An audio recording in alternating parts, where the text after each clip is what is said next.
There we go. I do believe we're live. Too warm. Too cold. Love you, Zhao. So I'll say, indeed, and greetings unto you, beloved and holy friends. What a dear pleasure it is to have you here again. I know I'm like half an hour late today. Oh my goodness. I'm so sorry. But I am here and present with you, friends, and happy to be. Today's stream topic is about what is in our power. What is in our power? You might be wondering. Sometimes it can be in my power to try and get my hair to go a certain direction. Sometimes it's in my power how early I go to bed.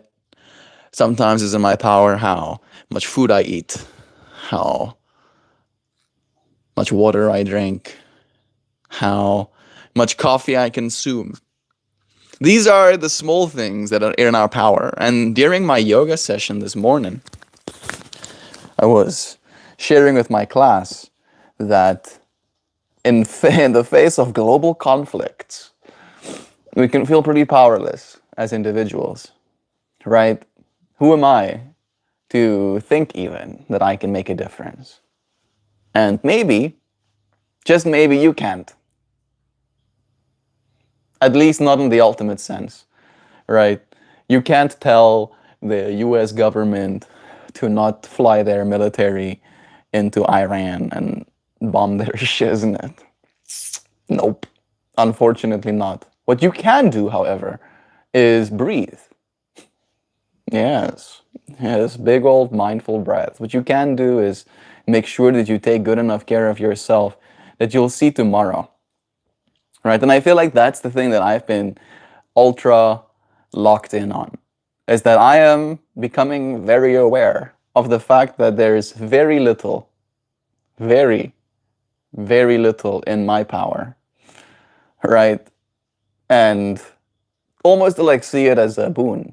So, right, like all I have to do is make sure that I don't die. All I have to do is make sure that I remain alive for a little bit longer. I can do that. I can do that. Luminescent butterfly. Hey, we can do that. We can survive, right? We can go into a little cocoon as little worms, and then we can come out luminescent butterflies. I'd say. Oh, you're giving me hearts too. That's nice. Yeah. What is in my power? Sam says, checks notes. The answer makes me uncomfortable and slightly guilty feeling. I like to pass. Yeah, it does have that quality to it, doesn't it? Very little is in your power. Very, very little. And yet still, you're not small. Right? And all of the things that you need to do in order to maintain your existence is a big ask, I'll say. Also, it's a pretty big ask. Me and Zhao got our marriage license yesterday. Officially. Right? And what an experience that is. Having paperwork. Yeah. In my power. Right? We did spend our lunch to go and get it, which is a little bit of a change of pace. I put my coffee down somewhere. I need to go and find it again. Let me go check. Very little is in my power, but what is I do not want to do, like, at all. And I think that's the problem. I think that's the problem, Sam. It's the fact that we don't even want to do the very little that is in our power to do, right? And as a result, the larger things that are not in our power couldn't be. Because if we're not willing as an individual, and this is not me trying to call you out, I promise. It's just a calling to awareness, into our collective awareness. If I am not willing to do the things that I know will beget a better life for me, how can I ever hope to have a better life for everyone? Right? And this is something that I find myself concerned with. I had this beautiful realizing with Joe on the road when we were talking about how I could potentially help this space through automation, right? I could code an Arduino onto some motors. Those motors can have a little bit of a water sucker mover, and then that motor's tube can get attached to vessels of water, and then I can ask GPT to write me code that I can have a little humidity sensor maybe in the soil as well, and when the humidity drops below 40% or 30%, then turn on pump for 25 seconds, right? And then I can put that code on the board and it should be able to run and automate the watering of the plants at the very least, for example. And I say this with a lot of confidence, right? Like I know exactly what I'm talking about. And I don't not know what I'm talking about, but I am willing to admit that I don't know much. All right. I don't know. It won't be easy to me. I will still have to go through a learning process in applying what I know could be done. Right. And my siblings, my two brothers, are very intelligent men. Like incredibly so. And I jokingly say in that moment, I wish I was as smart as my brothers. And Joe goes, yeah? What do you mean? And I go, I think all of us are intelligent. All of us have brilliant minds. However, my brothers have concerned themselves with applying their intellect to problems that they can solve. And I, for some reason, am applying my intellect to problems that I can't. Right? And the ultimate problem is human happiness, right? Life satisfaction. And it is this weird, I mean, weird is not the right word, hard problem of every single person's metrics for meaning is different, right? So even if I was smart enough to formulate some sort of solution, I could write out in text the perfect steps that need to be taken in order for everybody to live the best possible life, everybody wouldn't following those steps. Right? All right. And not only that, but it is not guaranteed that everybody would do what is in their control in order to live the best life that they possibly could. And I can promise you, I probably would live a worse life, knowing that it's not being done, kind of thing. Right? So it's very contrived. It gets really contrived real quickly. Like, just like that, the problem is way bigger than I anticipated. And I feel like that definitely is something that I am trying to call to awareness in today's stream topic about really regathering what is in your power, right? There's another question that I felt like asking as well. I thought about it yesterday and I wanted to ask it in stream, but it's escaping me now. Give me a second to see if I can gather my thoughts. It was a question. It was a question that I asked myself. What is it that I need? No. Why is it? Who is it? Where is it? What is it? Who is it? Where is it? Why is it? Where is it? I feel like it was a what kind of question.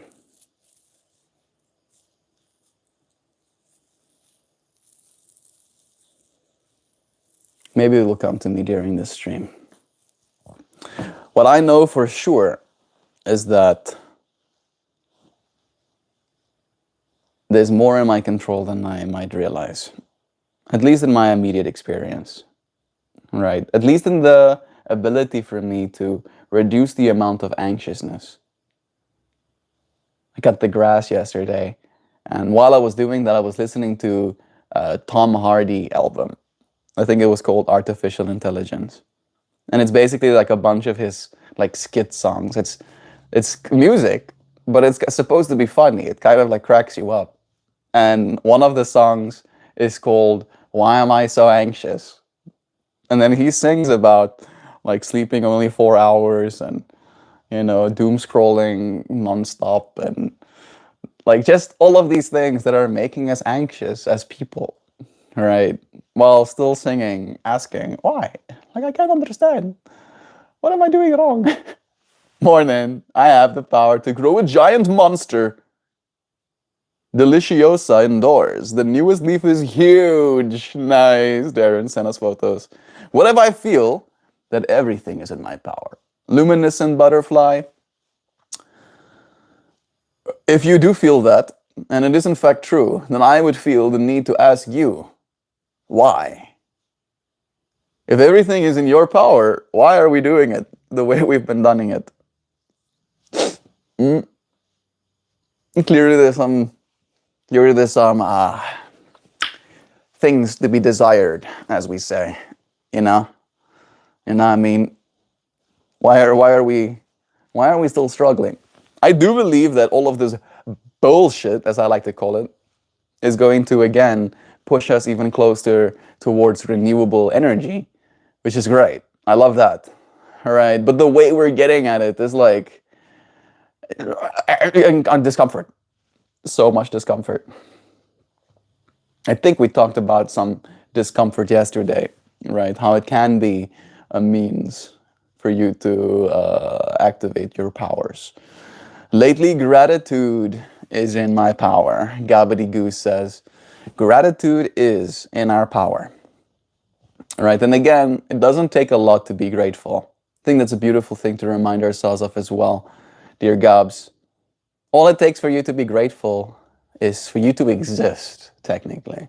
All right, if you're breathing air right now, there is something to be grateful for.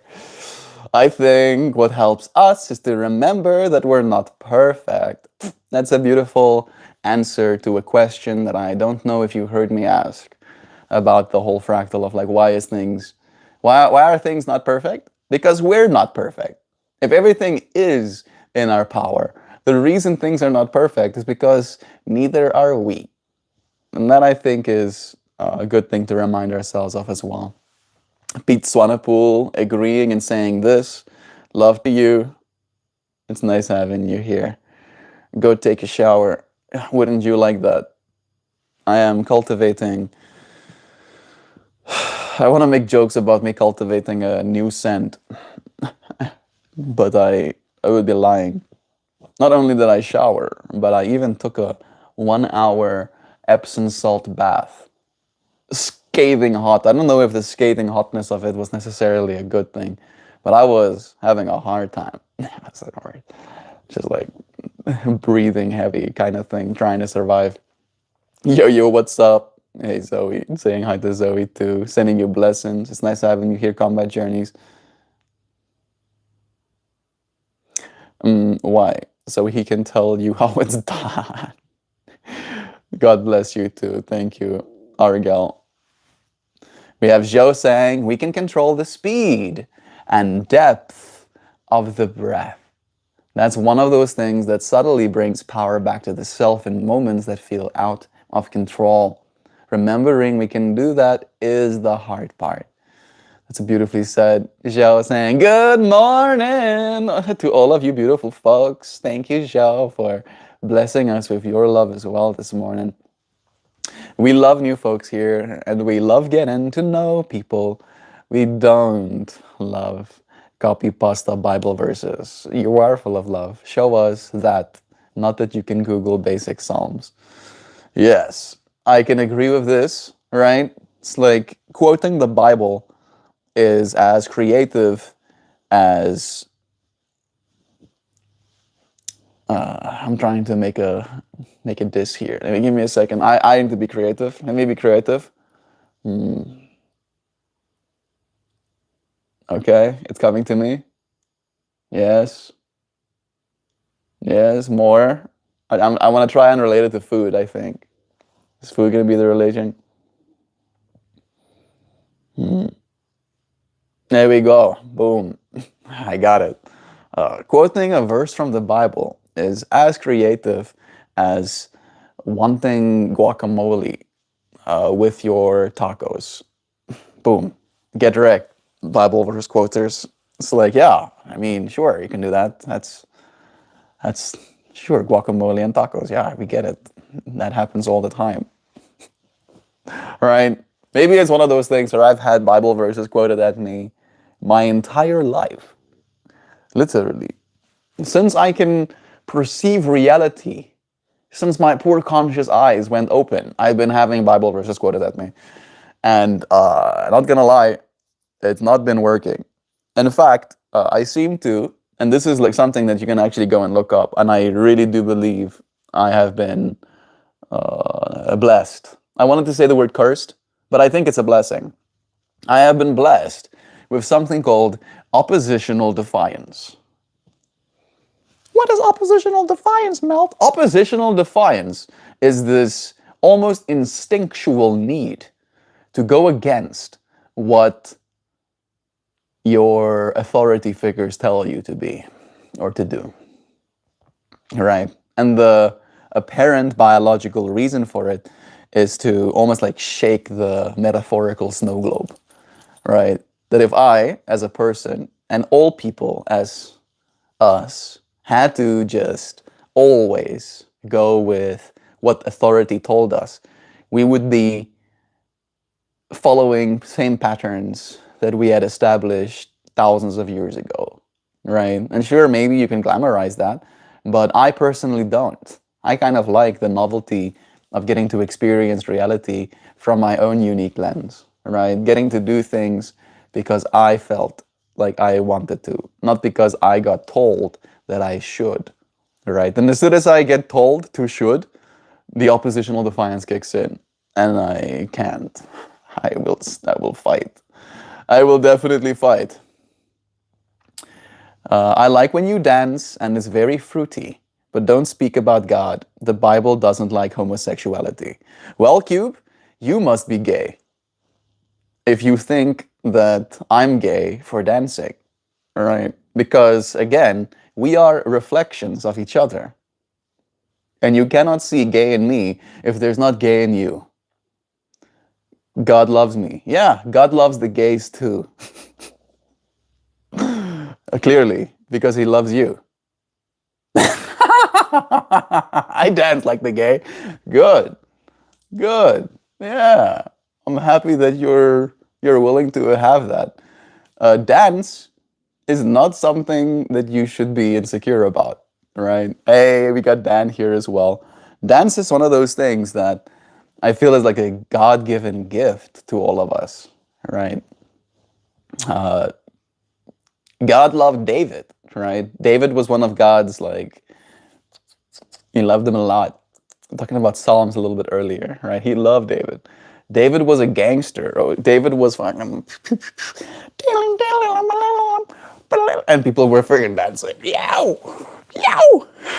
Hit that harp, David, they would say. That's what they said, oh. They were like, hit that harp harder, David. I'm sorry, I'm gonna get back to it.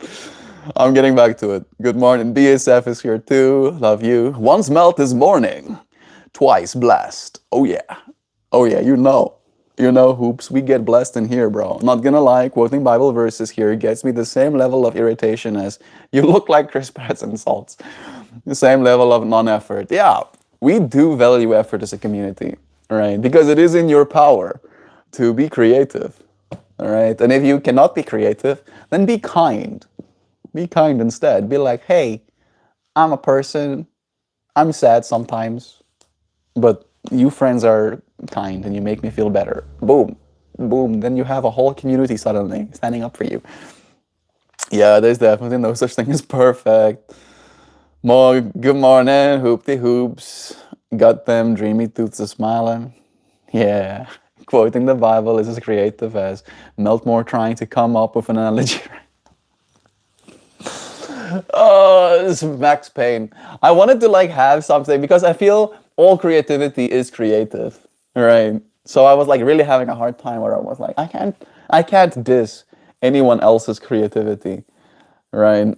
As creative as suggesting we start getting up in the morning to start our day. Boom.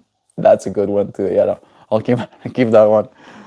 Love is true. Well, pauses, hammer mid-ban. Are we cool with that comment? I don't know. Like it is an interesting one. It's like I like when you dance, and it's very fruity, but don't speak about God. The Bible doesn't like homosexuality. There's like so many layers to be explored in that comment. Morning again, Dan. Love to you. God loves everybody. Stop being a little shit. Yes, exactly. Melt inspired me to dance like nobody's watching. Lol. Corvinus, Corvinus, Corvinus Wolf, our friend from South Africa. I'm pretty sure, right? This is right. Yes. You should dance like nobody is watching. And hearing that I've inspired this way of being in you really is the biggest compliment that I can hope to receive. Makes me super happy to know that you're dancing. I really hope Cube is messing around. Cube, the hatred in my heart is more powerful than any of your gods. Do you know the dark side? I will introduce you. Rose, stop it before I kiss you. What is dance lord? I mean Shiva. Shiva is lord of the dance, technically, right? I will shroud you in darkness, Cube. Do so long. For so long, the light is painful and blinding. Dan Gray, I am not looking at getting. I can take that heat. I mean, we have a creative one at the very least. Not a very godly rebuttal. I don't think he actually cares. I'm God, not you. You see, this feels like one of those moments where, like, quoting Bible verses and talking about God not liking certain things, it's just like a matter of, like, actually, I don't like certain things. But, like, God said, right? It's not me. No, I'm a very understanding and, like, all-inclusive person. But because God said to stone the gays, I'm gonna, like, stone gays and stuff. I'm sorry. The Christians say, I'm like, sorry, like I would love the gays if not for God saying I should hate them. It's like, yeah, yeah. How much of that is some underlying fears? How much of it is you worried about being closeted yourself? You are no God, Cube. No, I just understand that some folks can't handle going toe to toe with my snoo snoo ass. So I pull my punches. You're welcome. The spiral is real. Sometimes it happens that way. Oh, hello, bro. You from bro? I'm from bro. I like your hair. Thanks. It grows this way. Out of my scalp. That's how it does. That's how the humans do. You know, I eat food. Drink water. Then I go sleep. And then while this is going on, my cellulars are like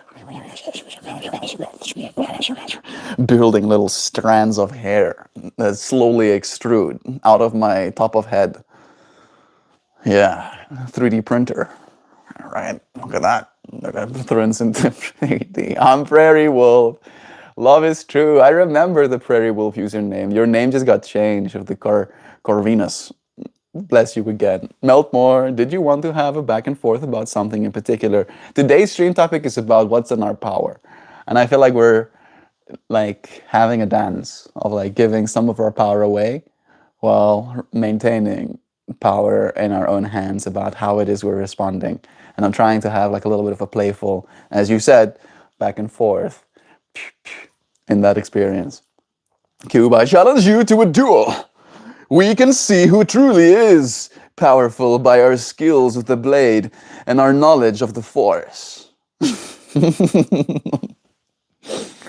I am Lord of Dance. No, I'm pretty sure that's me. I'll challenge you to a dance duel. Yeah, I'll stomp on you. I'll keep dancing until you drop, and then I'll get on top of you, and then keep dancing. Stomp you. You better watch out. Prairie, how's it going, friend? Joe, blessing our friend too, saying hi. Whatever, Dan Gray, I can see you and you're not ready. Well, you better start training. Cube. Yeah, it's so crazy the way people attribute anything to being gay. Oh, you like to dance? You're gay. My friend and I, if I hook up with a girl with short hair, that's gay. Think about that for a second. Yeah, wasn't it what the Andrew Tate thing is like? If you're sleeping with a woman for any other reason than to procreate, that's gay. It's like, ah, neat. Oh, what else is gay? Everything is gay except for not being gay, right? So if you're not fully proclaiming your not gayedness, then you must be gay for it. That's pretty. You should paint your nails, cutie. I thought about it. I thought about painting my nails, but it's a hassle. All right, you paint your nails and then they chip off, and then you have to paint Q-Tex remover it, and then you have to paint them again, and then they chip off, and then you have to paint them again. It's enough trouble for me to have to cut these nails over and over again. Never mind even painting them. I don't think I'm gonna do any of that. I've thought about it. Unironically, Cube. I was like, yeah, it would be cool if I could have purple nails with my purple outfit. But yeah, too much effort, I say. Right? I think that's where women really kind of like baffle me with the intention and attention that is applied sometimes, right? Like my mom is one of those ladies that will spend like 30 to 45 minutes just to like get her face on and her nails done, and shama all of the stuff, and I'm like, better you than me. Better you than me. That's definitely in both of our controls, but I would rather not control in such a way. Combat, I think your comment about attributing things might be gay. Hold on, let me text Andrew Tate. JVB, greetings to you. It's all well. Good to be back. It's always good to have you here too. Prairie Wolf, love to you, friend. This is sarcasm combat, by the way. Oh yeah, it's been a minute. How's life been treating you? Say some shit went down. It's over now. Spring is coming to this frozen land. I hope you're well too, JBBB. Let us know if you want to, what's been going on. If anything, maybe you can let us know what you've learned, right? About how much is in your control, how much is in your power. You see nothing, for I dwell within the darkness where no light touches. You hear that, Cube? You can't see him, bro. He's like John Cena, except like in the dark instead of having his hand over his face. Dan Gray, you were weak. I control you. You were cute. Thank you, Michael Stevens. I'm pretty sure you've said this to me before, but I'll still take the compliment. Play-Doh factory power. And that experience, what's the loss of power? You see, I actually really like that comment, Hoopty. That's a good comment. Right, that might be one of my new all-time favorite Hoopy comments. If a Play-Doh, like bringing into our collective minds, a Play-Doh factory, all right, the factory's power is the ability for it to output Play-Doh. And then in the experience that there's a loss of power. What is lost? Play-Doh? Is Play-Doh empowering? I guess Play-Doh could give a parent the power to keep their child occupied for 7 to 15 minutes. But yeah, I feel like I'm still relating to the depth of that comment, because I think he's likening it to some of the things that we find ourselves concerned with as people, right? Like at least a Play-Doh factory produces capital, right? Makes money, turns electricity and ingredients into fun, in so many words. You're turning food, water, and sleep into what? Into what are you turning it? Are you turning it to something valuable? I hope at the very least you're doing so for yourself, right? I hope that you're valuing it. Understand that if I see another slur in this chat from you, you will be banished to the shadow realm in that very moment. Yeah, I googled. I know what you said. Yeah, get wrecked, Cube. What else should I be? All apologies. What else should I say? Everyone is gay. You know, I'm sure the Roman philosophers or the Greek philosophers would be like, yeah, you see, Nancy knows thyself. Nancy knows that everyone is a little bit gay. Literally, you control nothing. I, however, wield the power of the dark side. Oh no, not Andrew lol. Dude, like Aqua Sea from Shame, dancing on the ashes of her enemies. I'm not trying to be stopped. We can dance. We can dance. Everyone's out of control. Everything's out of control. We can dance. We can dance. You ain't in Nirvana, Dan Gray. Let me paint them nails. You can paint these nails one time. One time. And as soon as it starts to chip off, I will proceed to remove it. To never look back again. Too bad it's not her. That is her, actually. That is her. No cube. Instead, I am a master of the Sith Order, the legacy of a millennia of honing and concentrating the power of the dark side. I am your reckoning, cube. Dan is going to. I'm just seeing like Dan just keeps like it's one of those memes where Dan says something and then he goes, all right, big red lightsaber comes out, all right, and then he sends another comment, and then it's the exact same scene of him like bringing the lightsaber out, and then he says another thing and goes.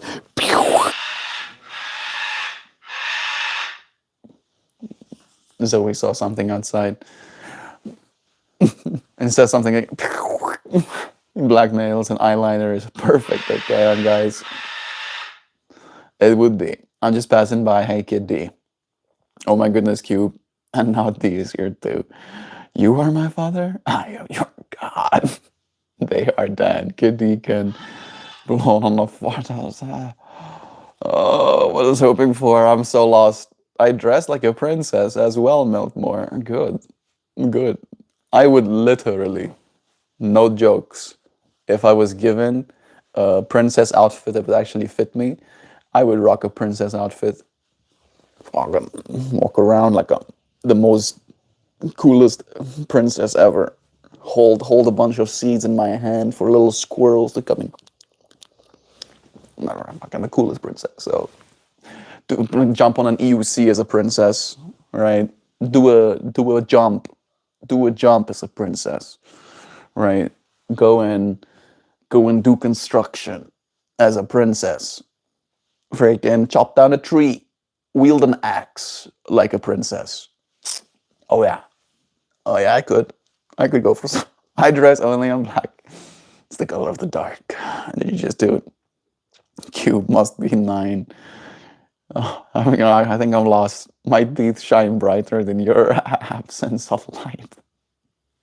You may be black, but I am darkness, the absence of light. Dan says exactly, Melt, and the Sith don't raise their blades like the Jedi. Just a lazy ignition point at the ground, like you just did. Yeah. And every time it goes, what the fuck? So yeah, sometimes that happens. Zoe channeling his inner cube. We made it to the bottom of the comment section. Look at us. Look at us. We made it. Now I can lay back. For forgetting / remembering about my coffee again. I will go and discover it. It should not be far. Yeah, I've seen it.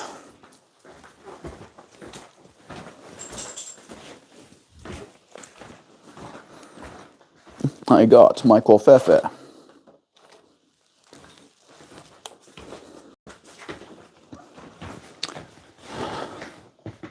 We're fasting today. So I have nothing enjoyable in this vessel. Just some black coffee.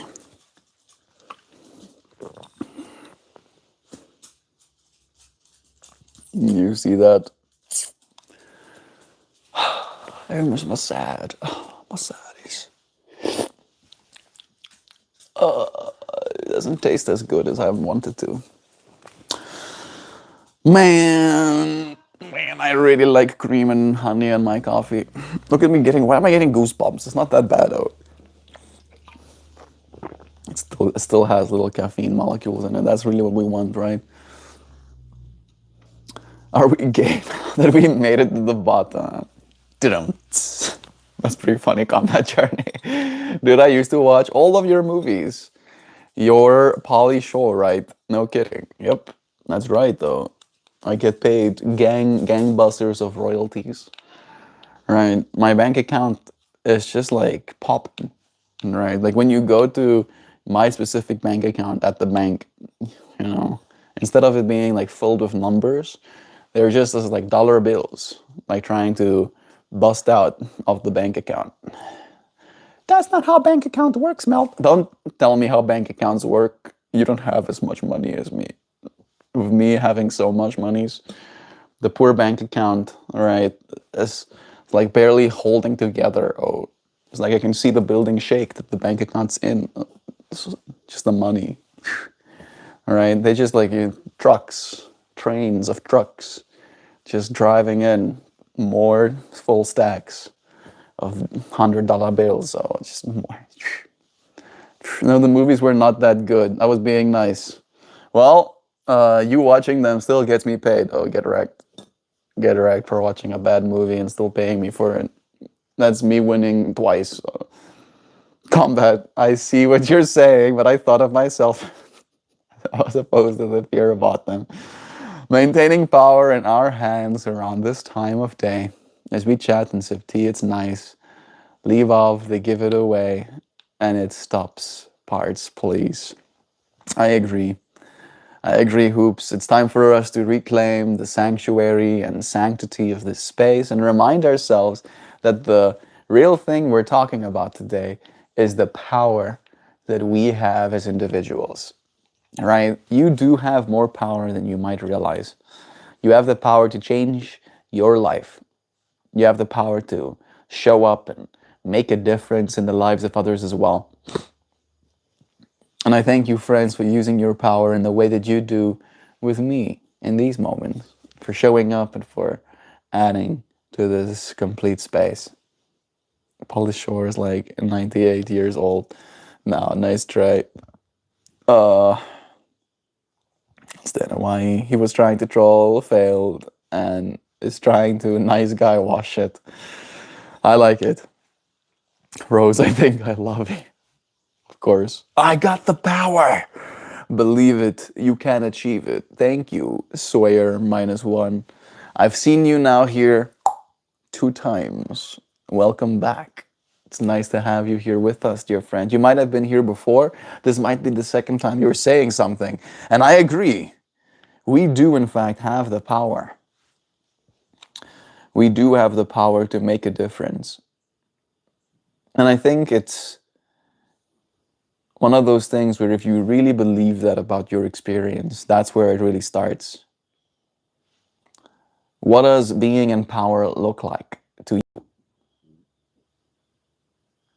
To me, it looks like being able to convince myself, force myself a little bit to dance. I know that it's Wednesday, my dudes. I have not forgotten. Dancing will have to commence. Dancing will have to commence. I will dance very soon. But I am not feeling particularly motivated to do so. No, not very motivated, all right? And I'll show myself the power I have. So much power, and getting to do things that I don't want to do, I will. This is how trolls use the English language. This is how they say I love you. It's the only way they have to communicate. It's true. Not many people know that they can use their power of language for good, because it doesn't get them as much attention. I think that's the big thing, right? Everybody is nice. Everybody is nice all the time. I get more attention by being unkind. And then they learn that pattern at some point in their lives. And it's very hard to unlearn that pattern, I feel, unfortunately. Combat Journey says, you're exactly right, brother. It's up to you to change it. And what's in your abilities? There is no end. You must try every day. No matter how successful or unsuccessful you are. It's beautiful that you bring that kind of topic up in our minds, Combat Journey, because this morning that was a little bit of the conversation that we had, me and Joe, for the last 2 days now, right? Maybe yesterday wasn't actually. Day before yesterday and today, I had not a single yoga student in my class other than Joe, right? None in my, what we call like my Zoom call, right? So I go through the motions. I get sent a link. I publish this link to my Discord. I click on the link and open it so that the community from the Soul of Yoga can join me as well. And it can be a little bit disheartening to show up as a teacher, make sure that I'm dressed. I try to be as presentable as I can be for these classes. I don't always succeed. Sometimes and I'm saying sometimes because it's happened at least twice, I'll wear pajamas. But it is something that, as you said, I am doing every day. I must try no matter what every day. And it can feel like I'm being unsuccessful, right? That the alternative is having 10 students, right? If I have 10 students in a class, suddenly I'm earning $50 for the half an hour that I'm teaching, right? That in my mind would be success. I'd be like, oh my goodness, I am succeeding. Finally, I get to earn income doing what I love doing, right? But despite the fact that I am sometimes in my own capitalist, influenced, brainwashed worldview, I feel unsuccessful.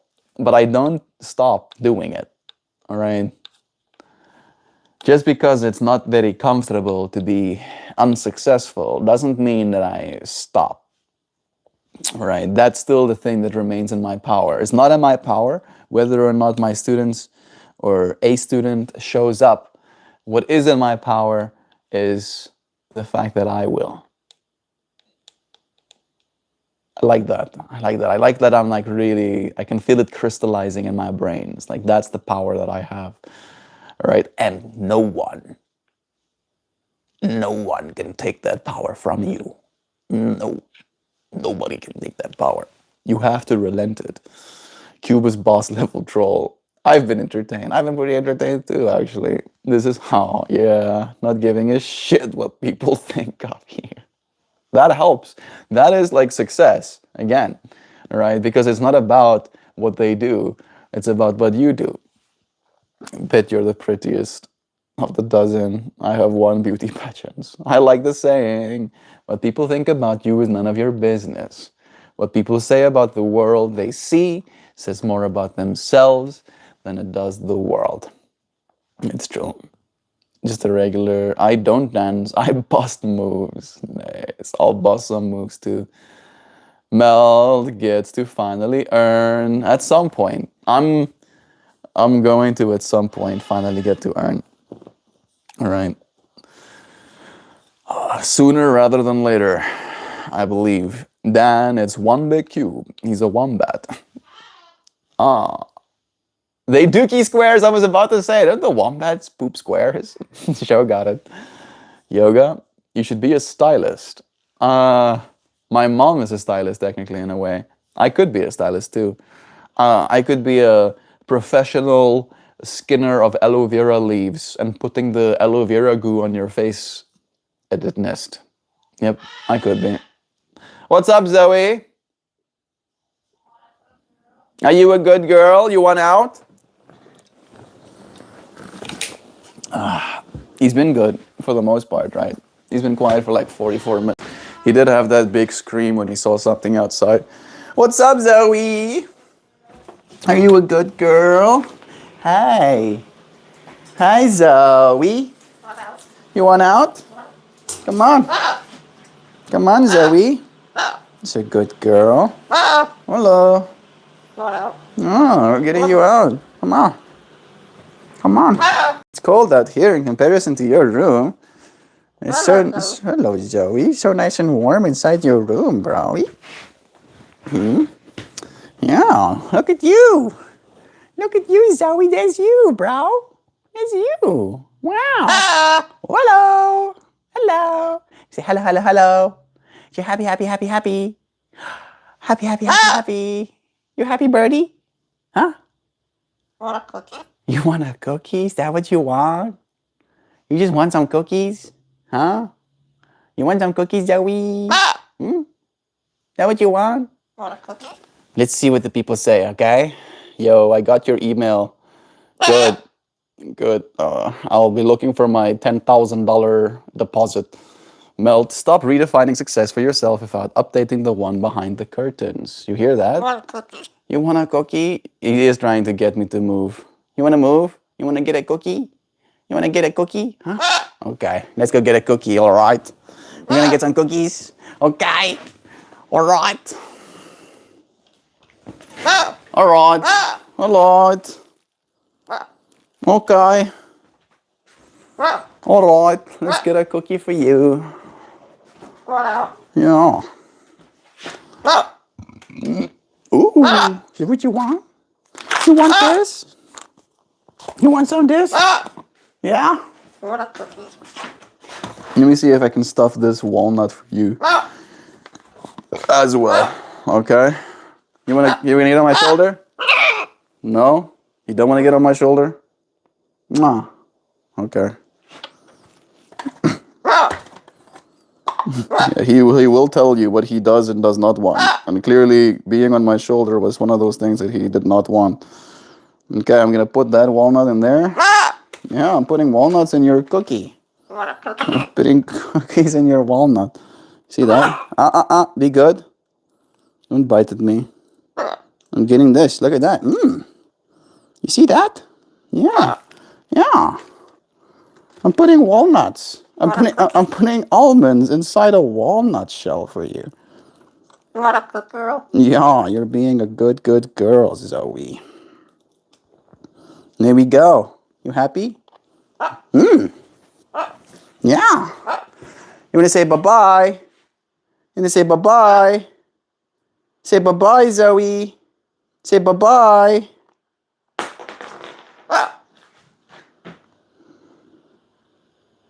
What's that? Huh? You dropped your stuff. You went out? You want to go back inside?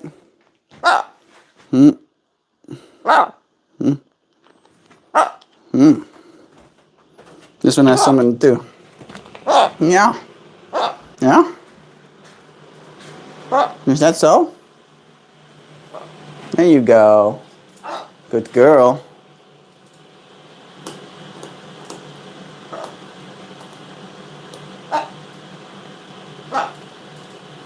There you go, Zoe. Here you go, Zoe. No.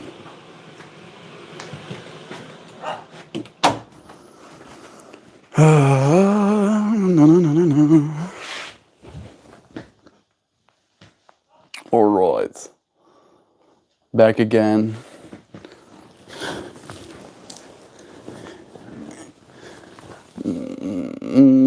How cute. He is cute. You guys match.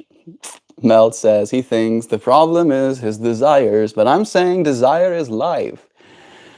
Do keep trying to match your wants to your reality. Do so. Do not be so judgmental about everyone. I don't think you're wrong. I don't think you're wrong, Toast. Hoopty hoops. I don't think you're wrong in saying these things necessarily, Dreamtooth. I actually very much agree with your desire kind of statement, right? Life is desire. That it probably was desire that led to life's existence in the first place. You look fired. Are you fired, bro? Like somebody employed me, paid me a salary, and then told me they no longer want to. William Tidwell, is this the question that you were asking? Melt, you don't need robots to automate this space. I will be moving in as the placekeeper. I will tell you what it is I do and do not want, and you will feed me cookie. Maybe you're the way that I think you were like making a Zoe comment, but the way that it was combined was kind of funny. It's true, Hoops. We gained the perspective over the weekend that as soon as you start a sentence with they, you're wrong. It's easy to get caught in the trap of generalization when talking about others. Clearly, nobody here has any idea what you're talking about. Nah, Joe. They're wrong. I'm right. There. All of them are wrong, and I am right. Yes. I meant fried, bro. I mean, clearly, between two of us, you are, William. If you're not even spelling the word fried right, right? Fired is pretty clear. I'm just laying it on thick. I'm not fried as of now, right? I'm having some coffee. I woke up around 7 a.m. this morning. I started my morning with red light therapy, after which I went to the bathroom. I then weighed myself to check if my body weight is in the right range, that I haven't overconsumed calories and I haven't underconsumed calories. And then I proceeded to return to bed to wake up Xiao. We then came out and made ourselves some coffee. And we had some conversations about yoga and about what's in our power, in so many words, when it comes to what it is we want to do, right? The conversation did kind of touch on how if I get a normal job, it might be getting involved or getting in the way of the yoga as I used to do it, especially if I move the class a little bit later to try and cater for our Californian friends. Because right now my class is at 5:30 a.m. in the morning for them. Right, so I feel like my mind and my day has been pretty stable so far, but I am going to dance now next, William. I'm gonna dance, all right? And you're going to see something you might not have before. I might actually take a big old breath of fresh air before I start dancing. So wait and you shall see. Except you, Dan. You're the exception. Yes. I saw it, Joe. That is some great insight. I don't have to accept new information, Joe. I'm an American. I'm dug in, and I'll never change. Did you do the eye health protocol from that Andrew guy? Look at the red light for 2 minutes, Melt. No, I haven't been doing that. Uh, Apparently, it's not bad to look at the red light, right? They even say so in their like little manual, their operation manual, but they don't recommend you do. Maybe I'll start doing 2 minutes a day, right? Are you talking about Andrew Huberman? Maybe he is a health guy. Thank you for the recommendation, Hoopty Hoops. I'll pay attention. Get some red light directly into my eyes. I do have my face pointing towards it with my eyes closed, and it's bright. It's bright. Like, it is so bright even with my eyes closed. What are you gonna play? I'm gonna play music and I'm going to dance. That is the plan. It's gonna come up soon. It's getting close. Darren, glad you liked it too. It felt like such a meaningful conversation. It really was. Dan saying, wanna tell me that Jesus doesn't love and eat Popeye's chicken tenders every day and that he's white? Wrong. He does eat that chicken while he thinks about all the wimps in Europe afraid of war. Yeah, exactly. That's the kind of guy he would. I fell asleep with the red light on my face this morning. It's true. Yeah, she was nice and sleepy next to us. Yeah. It is a lot. It is a lot. I don't know how she managed that. I think she was like sleeping on her side, so she didn't get the light going directly in. Sleeping is my superpower. Yeah, I can't fall asleep. But that thing is so bright that it does output like 130 watts of light. It's so bright that I have to take the blankets off of myself with how much energy that thing is putting just on my face. It has that kind of quality to it.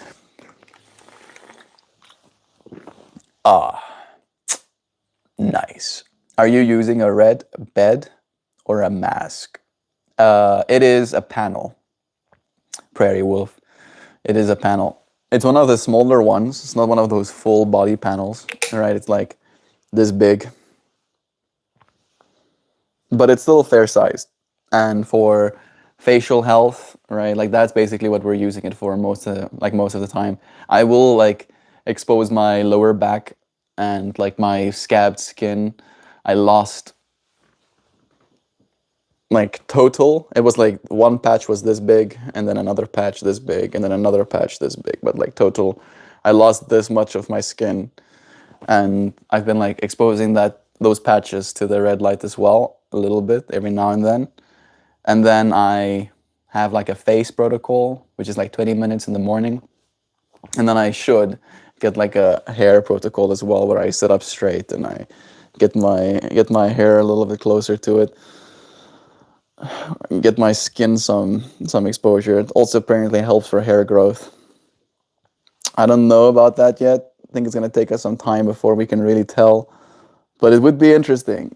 I did mention to Joe this morning as well that it's very hard to gauge whether or not it's working, but I will continue to apply my medicine.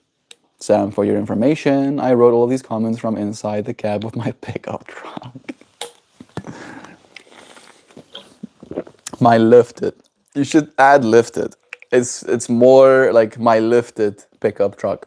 My double wide lifted pickup truck. My Ford F350 double wide lifted pickup truck. Of course you did. Your liberal neighbors would have just scolded and try to high road you about some checks. No, it's bullshit about being a republic. Yeah, exactly. And all of them were lesbians with blue hairs. Even the men. Yep. Even them men's had blue hairs and were lesbians. Ask me how I know. All of them apparently likes women. Gay. If the time ever comes in a decade where we go bald, if the time ever comes in a decade or so, for us, bald is beautiful. This is true. This is true, at least. I'm not worried about that much, right? I'm not worried about that. I do think Joe has told me that I have a nice head shape, at least as well, right? So that's nice. I probably would be okay even if I was bald. I just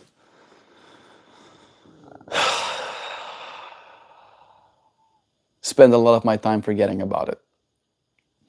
WE is short for whatever. Sorry, bro. Whatever. Yeah. Okay, that makes more sense. That makes a little bit more sense. Exactly. Toasty Malosty. Like, hair is one of those things that I feel takes so much precedent. It's something that society has prioritized and made so important, and comes with like big old swaths of insecurities. And I think it is going to be a matter of like, I think maybe like I can share it in this way, right? Where we do live in the age where we're going to be gene editing ourselves and giving ourselves new and novel peptides and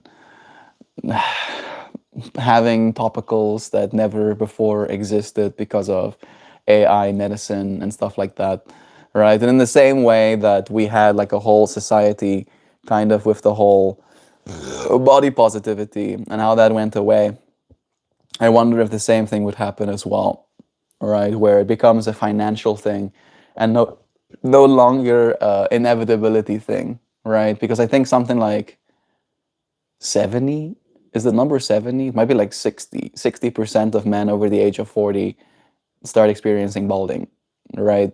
So in that way, It's the odds are not in any of our favors. And I look forward to seeing with you friends how society keeps changing. But yeah, love is true. That part is not going to change. That's why we've got 2A Dan. Toast, as a lady with butt length hair, I do often think about what I'd look like bald. Joe has actually been entertaining the same thought, right? Joking about shaving her head bald. Exactly, Sam. Finally, someone reasonable. Whatever hair you have at 35, you get to keep. That's how it works. That's how it works. I'm not too far away from 35, but I'm far enough away from 35 that it's still going to be a mission. I'll make sure. I've been putting rosemary oil mixed with macadamia and jojoba oil and some pumpkin seed oil on my scalp, right? Apparently that's supposed to help. I don't think I want to use any pharmaceutical grade topicals just yet, right? I feel like, again, it's I don't like having to pay for medicine, expensive medicines, right? That's just not something that I want to do. I look forward to the age of paying for a therapy once, right? Oh, I'm going to knock out or at least downregulate my myostatin gene. And then you do that, and then suddenly you're just more jacked forever because science and biology, right? That's kind of what I'm looking forward to. But it's going to take some time. I'm going to have to save all of my shekels up until when that technology becomes available to us. If you want to feel a little better today, then look up the photos of Trump if he were bald. You, Dan. If I wanted to see a wrinkly little foreskin man, I just watch Fantasia. On this fractal, I read this in an expose of Rump. He is totally bald on top. His hair is thin and wispy on the sides, and he flops the shoulder length wispy side hair onto the mop we see. I wouldn't be surprised with Tresemme hairspray. I get it. I get it. Lost all mind at 33 after the baby. Lost all mind at 33 after the baby, lol. Oh, toast. Toast Maloster. Head of hair, not the whole head, Lamau. You are loved anyway. And you have no baby, bro, so who needs hair anyway? Who needs sex appeal when you've already had sex? Boom. And it's like, oh, how do I know you had sex? And then points at child and is like, sits back and like, yeah. Head of hair, not the whole head, Lamau.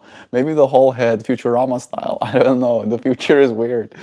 The worst part is he does it to hide horrifying scarring on his bald scalp from a botched hair plug surgery he had in the 1980s. That's why he skipped the D-Day reunion in 18. It was raining. More exposés. The more you know. Can confirm toast. Had boob at 35. Cannot remember shit anymore. Had bib at 35. Cannot remember shit anymore. Oh, like Natalie Darmer in Hunger Games. Sick. I think the only way I would shave my hair off my head is if I was living off-grid somewhere far away. No longer having the societal expectation of how you're supposed to be. It would be significantly easier that way, Nanshi. The thing that I think is that you would shave your head once, being far out from society, and then it would start growing out again. And because there's nobody there, you would just let it go, and it would just get long again eventually. His secret comes undone in the rain. Water and hairspray do not mix. Poor Donnie. What a mess. No, silly autocorrect. Lost all of mine. But I also lost my mind. Oh, Toast. Love is true. I haven't seen Toast in a while, no. I do know his kind eyes. That's the thing that I think about when I think about you. Like, when you said you lost all your hair, I was thinking, do I know what Toast hair looks like beforehand? And I don't. The only thing that I remember is the smile you have in your eyes, right, thinking about you. Does your hair need a lot of maintenance? Nah, not really, Sam. Elon has great hair plugs. Yeah, I think he got it later in life. He got it in the 2000s, right? They work. They do work, right? And I don't know if I'd be completely opposed to it, right? If I do go balder and right, we were talking about like what's in our control. Today's stream topic is about what's in our control, and I did jokingly say you can control at least with enough hair product which way your hair goes, kind of thing. If I do feel insecure enough at one point in my life, I wouldn't mind going to Turkey to get help. All right, but it is still going to be thousands of US dollars. And it'd have to be justified at that point. First and foremost, I would need thousands of US dollars. Got his done right. Yep, professionals. I was buzzing my head for a really short hair. I was buzzing my head for a while. Really short hair is awesome. It looks okay on me, but I've been growing it out since I still have it. That's kind of the way that I'm going about it as well. Right? Like I've been insecure about losing my hair since I was 18, and I haven't lost any more of it. Right? Like I think when I turned 18, I had like my hair pulled back a little bit, right? And I was like, oh my, start screaming internally where I was like, I'm gonna go bald. One of the things that really didn't help is my uncles on my mom's side are super bald, right? Like bald plus. I don't know why I leg it on thick. And that one uncle, in all of his asshole wisdom, tried to impress upon me that all of this hair I have, I should get used to not having. Because by the time I'm 25, and he did lose all of his hair by the time he was 25, by the time I'm 25, I'm not going to have a hair on my head, he said to me. And he said this to me at 17. Yeah, between 16 and 17. And I was convinced he was right. Right, I was horrified. He was the eldest on my mom's side as well, so he was in the same position I'm in my family. And I died inside. I was like, oh my goodness, is he right? And then I turned 18, and your hair does go through a change when you stop being just a young person, a kid, turning into a man. All right, there is a little bit of a change happening. It's like especially when you start growing a beard as well, your hormones and DHT and whatever, right, starts being produced. So I was like very, very insecure about it from 18. And then during that time, I started working, and I had like a whole hairstyle going on during that time where I would comb my hair back. So I would be aware of where my hairline started, very, very much so. And then I went to China, and then China had a different quality of water. And then I would like become convinced that they're putting something in the water to make me lose my hair faster. So I would sometimes like rinse my water in like bottled water and stuff. And then when I came back home, I still had my long hair, and then I kept my long hair for a while. And I'm still waiting. I'm still kind of like waiting. I'm not trying to jinx anything, but I think it's time for me to realize that that's not something in my control, not in the ultimate sense, and I would wish to no longer have to worry about it as much. Bald is beautiful. Jason Statham. Just sends Jason Statham. You know what's funny, Joe? One of the actors, when I was a 15-year-old, there was like some sort of, I think, website or something that would analyze your face and then tell you which actor you look the most alike to. And the actor that it told me I look the most alike to is Jason Statham. And I noticed him being bald. And even though I was kind of flattered, I think Jason Statham is a handsome man, I was like, oh, does this also mean I'm gonna be bald at that age? So you're right. You were completely right. There's nothing wrong with not having hair. I think that's a big thing that I feel like our poor egos, right, will convince us of. It's like you're not any less capable of being loved, no matter where you find yourself. Bald plus is better than kinda bald, because it takes less time to shave, lol. Exactly. Exactly. That's kind of what I was thinking as well. Get bald last. You'll never go bald, Meld. It might get thinner, but you won't go bald. Thank you, Prairie Wolf. Yes. You hear that, hair? You just got some spells. So get spelled. If my uncle told me to worry about balding, I'd be like, shut up, oh, science, bitch. Science couldn't even make I more smarter.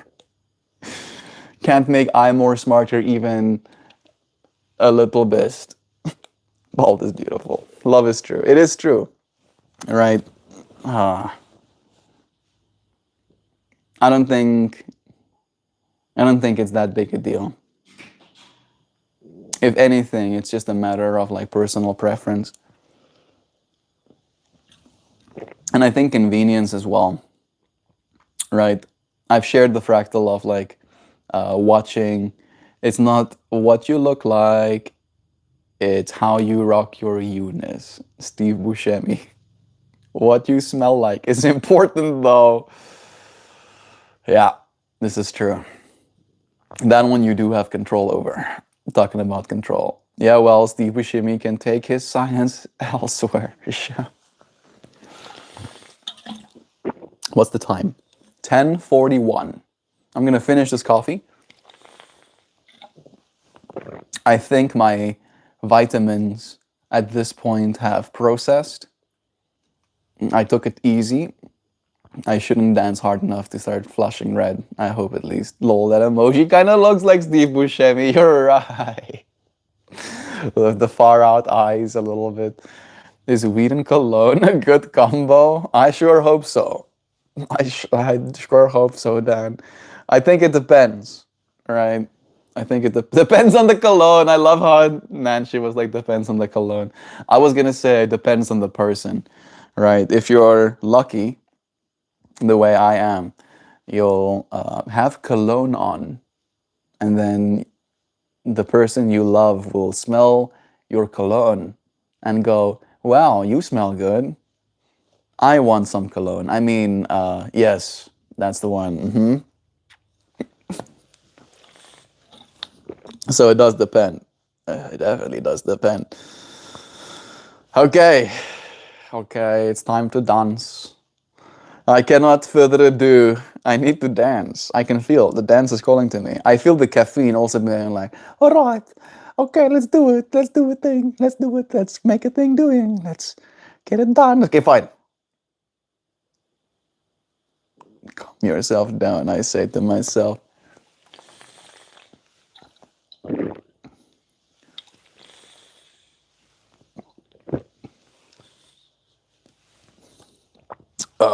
Coffee consumed before 11 a.m. Yeah.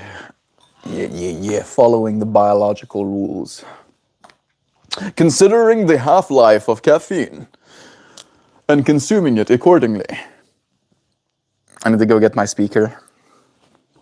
And then I need to go get a place to set this all up. Put on your red shoes and dance. How is everyone misspelling Steve Buscemi? Name. None of you people have the Google. Stevie Buscemi. Estava chamas. Give me 1 second, I'll be back.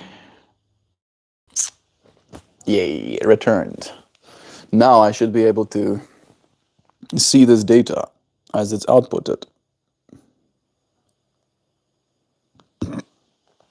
Oh yeah. Might be one of those TMI kind of situations, but I do not like when I consume fish oil and the fish oil lets me know that it has been consumed. And I mean, hey, no one cares. No one cares. Hey, Norkayar. Norkayar. What's a Google? How does a Google? Googly? All right. I'm like chilling. My heart rate is at 60 right now. Pretty chill. Let's see if we can drop it down to the 50s. God. And of course it goes higher as I'm trying. I think I'm placing too much focus. My heart is like, why are you looking at me? Calm you down, heart. Yeah. Yeah, yeah. No, no. Hit 50. Oh, hit 50. Bro, what's that? It's this machine is outputting information. It's measuring my heart rate constantly. And this machine has an app on it that can query that data and then output onto a screen my heart rate as it's happening. Steve George Bush chemistry is spelled however I like it. I don't subscribe to your science. It's Russell joining us too, saying, I think if you get the fish burps, it means the oil is rancid in the capsule. It's a common issue. It's not a lot. It's not a lot, right? Like, for instance, these capsules do it significantly less than the ones that my mom used to give me before school. But I don't think, I don't like, again, the oil was bottled. It has a bottling date on it. It was bottled in October of last year, right? So it has been capsuled for a while, but still, I just don't enjoy the flavor, particularly. One with 100 zeros is a Google. True.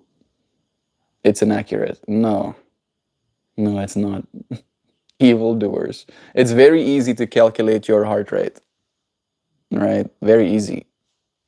It's a beats per minute, all right? So all this thing has to do is see. It has a little laser that shines into your flesh, and then it can, with that laser, see what light comes back. And then when your heart beats, it does this to your veins. And then it sees that, and then it can tell. It shouldn't update every second. It can. With enough granularity, it can. Because again, you can determine what the BPM is with like 3 beats. You need like doof, doof, doof. And between the seconds between those beats, you can determine how many will beat in a minute. It doesn't have to be 100% accurate. It just needs to be in the right ballpark, right? And you'll see this number go up into the hundreds when I start to move, suddenly seeing my own reflection. Two-headed melt, yes. Sorry. It should update every second. It shouldn't update every second. I've heard different viewpoints on fish oil efficiency. What do we know about it, group? Your body needs omega-3s. This is what I know for a fact. And it's hard for you to get all of that stuff in your diet. Unless you're eating fish, which I should. That's definitely better. It's going to be hard for me to get my fish oils in. You're asking what my watch says?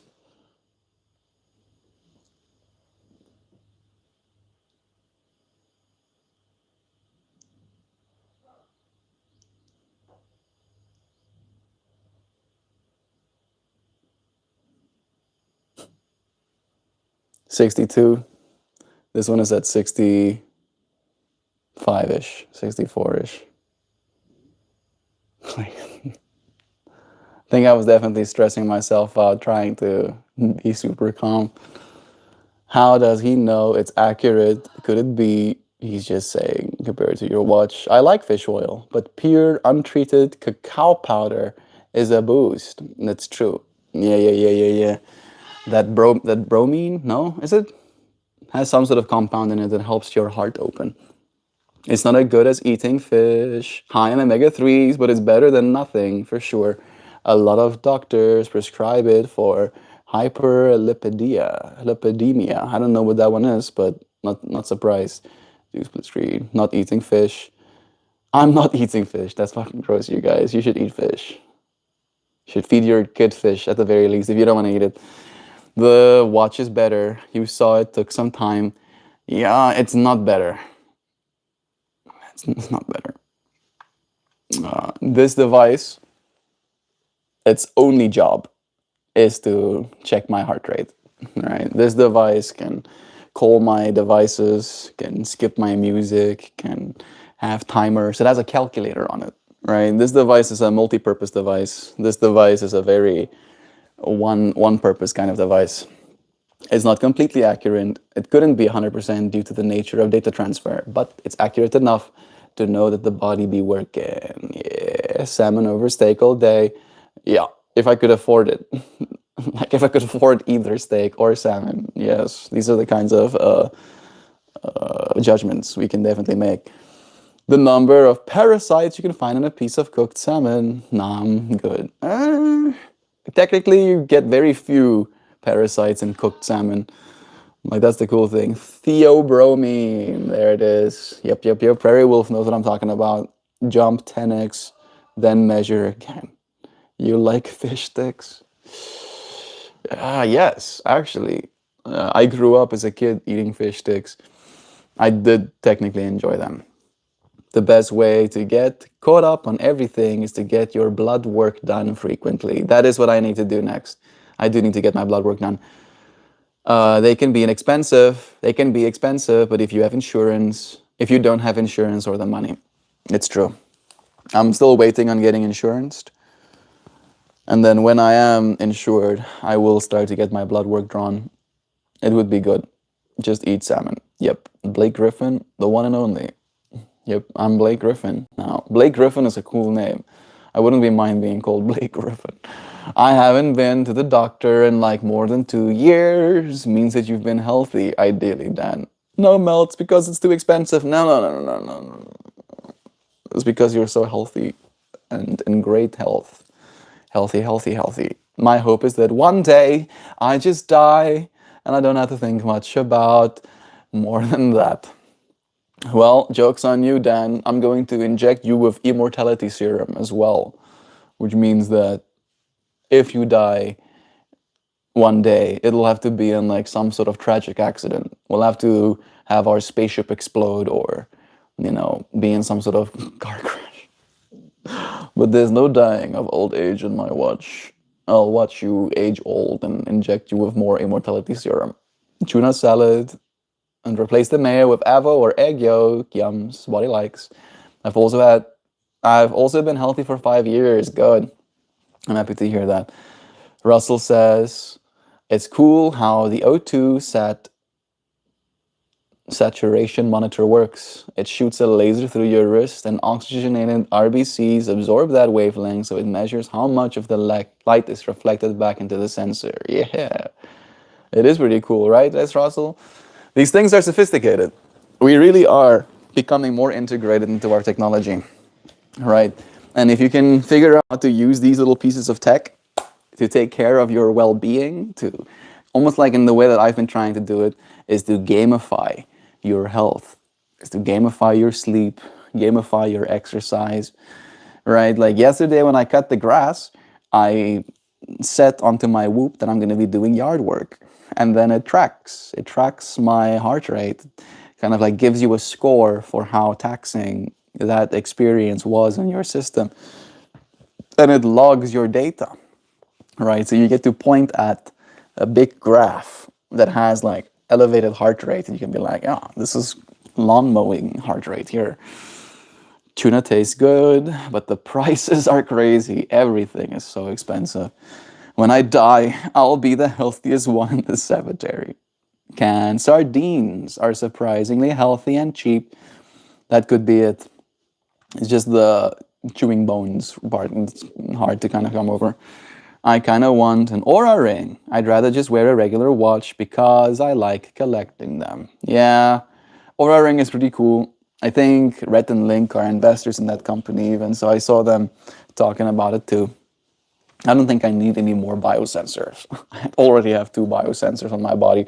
If I get a ring, I'll get an NFC one, all right, that I can connect anything to, all right? Anything that NFCs, I can have it communicate through that ring, so I can pay for my food or whatever with my ring. Be like, beep. Beepity, beepity. Yeah, that's pretty much what I was saying about the guy who commented it's inaccurate. It's like, oh yeah, are you an engineer? Are you designing these things? People always want to hate on random things. Get the chip implant. I will. I will, Cube. I'll get chips in my brain, and then I can like sit here from a distance and be like,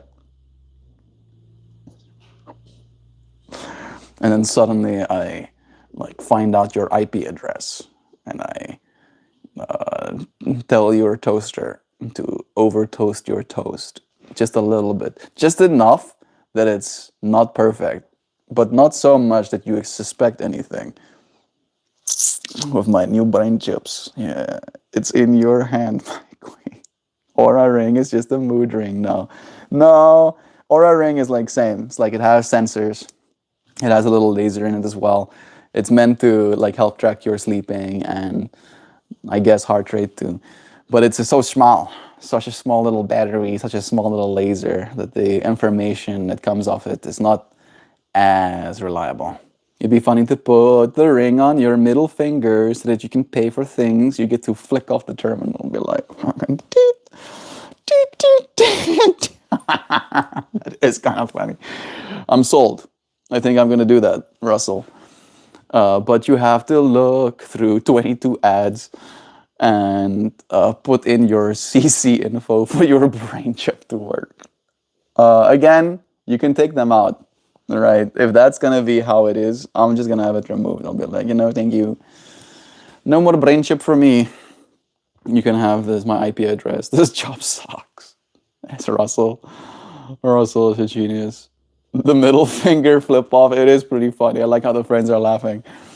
People are deathly worried about these chips. They've been talking about it for a long time. They'll talk about how it's chipped up already with our cell phones, which is kind of true. Get rid of your cell phone then. Yeah, if you're so scared of having a chip in your brain, why do you have a cell phone? If you're so scared of having your mind controlled, do you realize the same is happening with this device that you hold? If you are letting yourself be controlled, if you are letting this device influence your well-being, then putting a chip in your brain is probably not a good idea.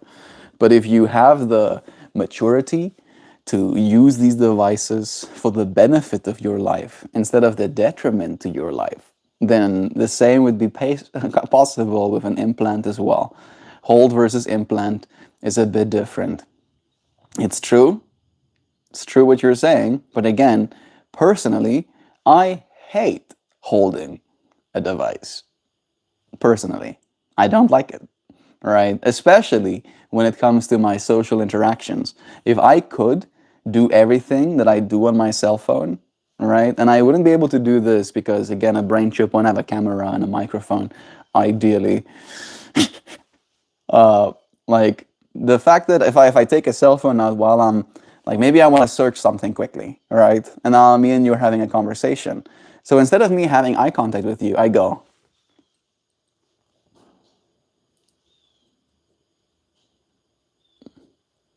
Versus having a chip in my brain and I can be like, opens tab, sees the thing that I want to see, brings it out in conversation in this moment while not breaking eye contact with you. For me, it's about being more engaged with my world, right? And in that way, it being integrated into your totality is better to me than having to hold something. For me personally, but it's still scary both ways. I just know that I am amongst the generation that will have access to these things. And I could be scared. And I would lie if I said I wasn't. But I won't let it stop me. Somebody try. They can try. I don't know, thanks. Didn't mean to be smart. Love is true. I have a chip in my tooth. What's the problem? That's pretty cool. Combat. It's the same uninformed hullabaloo every time science wants to do something cool. Yeah, for me and my phone, it's about 50-50, the best thing and the worst thing to my life. Oh, Rose, you're still here and lovely as ever. I used to talk to interesting people like you guys, but then the other half, I'm listening to people argue about flat earth because I like to laugh at the crazy, so it's 50-50. It's true. Shiva dances in Chidambaram. That's you. That's wild. I don't know if you heard me talk about Shiva as the Lord of Dance earlier, and I don't know if you know that I'll be dancing now. That is what I'm trying to get up and do.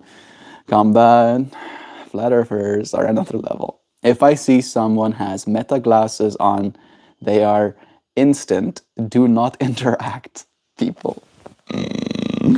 Oh, Toasty Melosti. I feel you, my brother bear.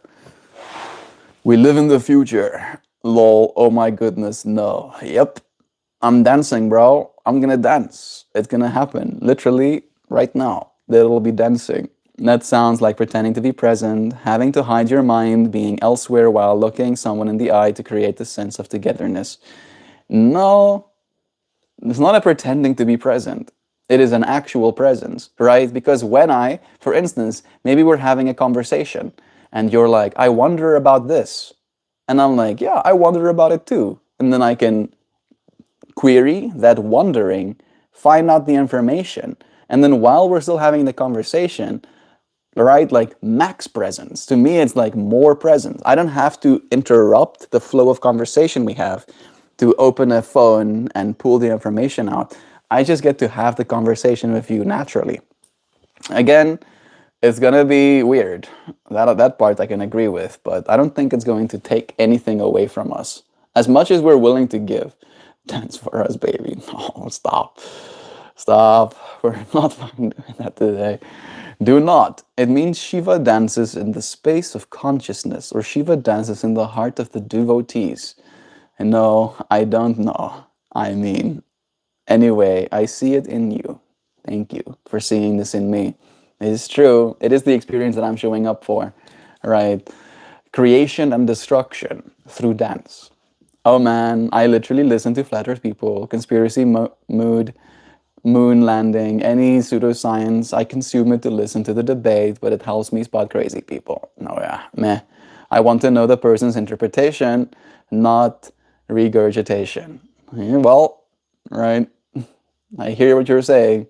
If it comes down to the science of things, right? Like, if this, then that. If I drink caffeine 2 hours before I want to sleep, then I'll stay up tonight, right? It's like, sure, you can see that as regurgitation, but it's more like affirmation, right? It's like I am affirming the information that I already know, or at the very least, is supposed to know in this moment.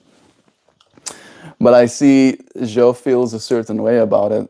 I think we're still a while away from that being our reality at the very least. I try to not concern myself with problems that are outside of my power, right? The problems that I concern myself with are those that I am immediately in power of correcting or changing. That is what I look to see. I'm not interacting with a human who has a computer influencing how we interact at all times. I have bad news, Toasty Melosti. I regret to inform you. You live on planet Earth in the age of computers. I regret to double inform you, you have never, not once in your life, met a single person who hasn't been influenced by a computer. Right? Never. Not once. Ever, forever, and ever. Every single person you have ever met has been influenced by the computers. Because that's the age we live in. Alright? You can see it as bad. You can see it as good. You can see it as neutral, as natural. This is as natural as anything else is. I'm leaving. I'm glitching out. It's okay. Tat, thank you for joining us, friend. I think I'm getting like lost in the comments. When someone offers us their interpretation, it means that what they're telling us has been carefully considered. They've put work into it. 2 + 2 = 4. Quit regurgitating this nonsense. Don't do it this way. Just go with how you feel. Alone, 100%. To receive a throw-up, mishmash version of something I've already heard is insulting if I'm expecting to participate in a debate of any kind. I think that's where the differentiation should start. All right, one of my personal fascinations with BCIs is the fact that it won't only allow us to connect to the computers, but it will allow us to connect to ourselves. right? You can take a signal from one part of your brain and propagate it to another part of your brain and learn things about yourself that without that technology would be inaccessible to you. We've had this conversation before, many a times, many a times. Maybe Rose, assuming people think before they talk is a hit or miss though. Yeah. What is this new technology within the context melt? What is in our control, right? What is in our power? We will be giving ourselves more power. Get up and dance, you magnificent bastard. I'm doing it. Yeah, you can do that too, Russell. Let me quickly go to the bathroom before I start dancing.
So many variables at play two, Joe says.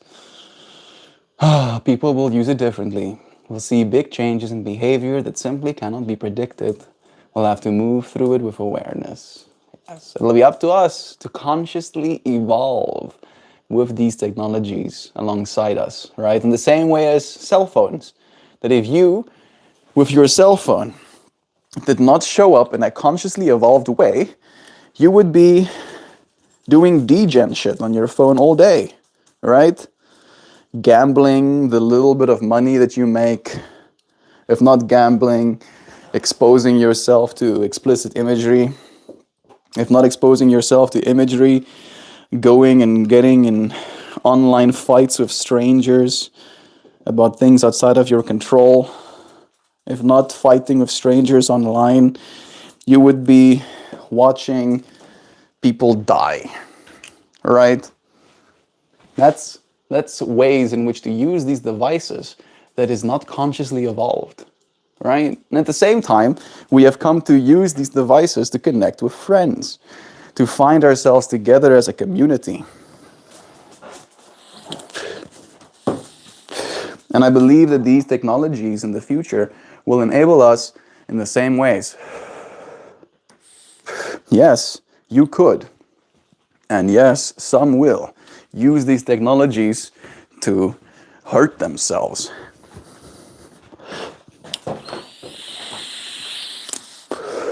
But it's as Joe said, it'll be about the awareness that is applied. Are you applying your awareness with mindfulness? I should swap this thing around, technically. I wonder if it's possible for me to do so in the interface. I would love if I could.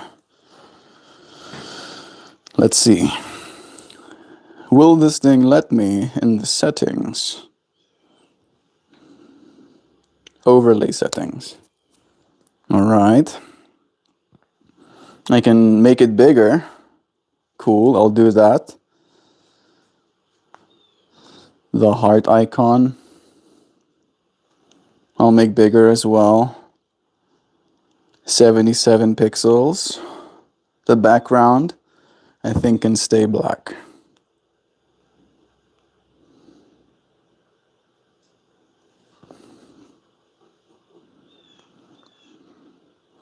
But it doesn't allow me to flip it.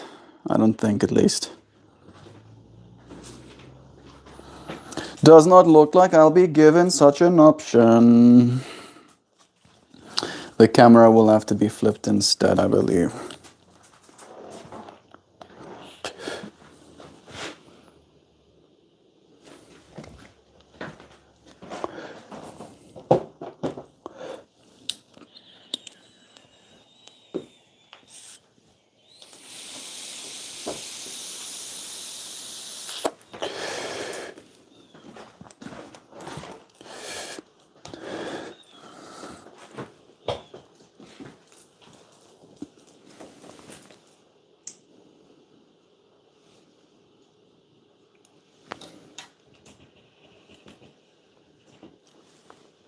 Come a little bit closer.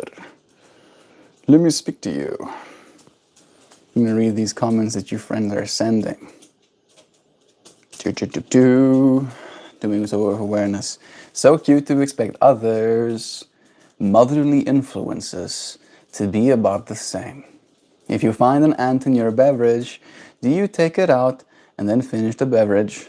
Yes. I am such a kind of person. I'm the kind of person that, I was about to say, I'm the kind of person that will drink the ant if it's already dead. I eat it for the protein, Russell says directly afterwards, which I feel like is kind of the same level of answer that I was giving. I'm not saying shy away from advancement, but rather maintain the integrity of your personhood. Ah, that's beautiful. It's not going to be easy for most. That is really beautiful, Jean. I think you're completely right in that. Yo, maintain the integrity of your personhood. That's wisdom from William to the friends who don't know. That's one of the things that he says has kept him happy and present for this experience, is maintaining the integrity of his personhood. Mel says it's true what you say. Melt says it's true what you say, but personally, he hates holding a device. Melt sighs deeply and tries to say what genre editing will be like. My financial thing is an inevitable thing, is a balding thing, is a wondering thing, is a society that keeps changing thing, is a love is true. Pretty much, hoops. I'm sensing dance resistance today. I'm dance resistancing. I'm definitely resisting some dance. Like this, it's taking a lot of power from me, Nancy, to start dancing. It's easy to forget how deep and slow the breath can be. It's not going to be easier as we add more variables. It will be easier when we can use these devices to help us as a reminder, right? Like to have the device as a part of its fractal, tune you in to your breath as a variable, right? To do so once every hour, on the hour, right? To be able to call to that awareness. We might have even more, mindfulness, even more personhood on the other side, getting to abandon our distractions, right? And really integrate with our experience. You know what I mean? Remember who you are, Mufasa. I love when my 3-year-old randomly quotes the Lion King when he's mad. Don't turn back on me, Scar. Those are cute. What kind of dancer are you gonna do? All the kinds of specific. I think the kind of way I dance is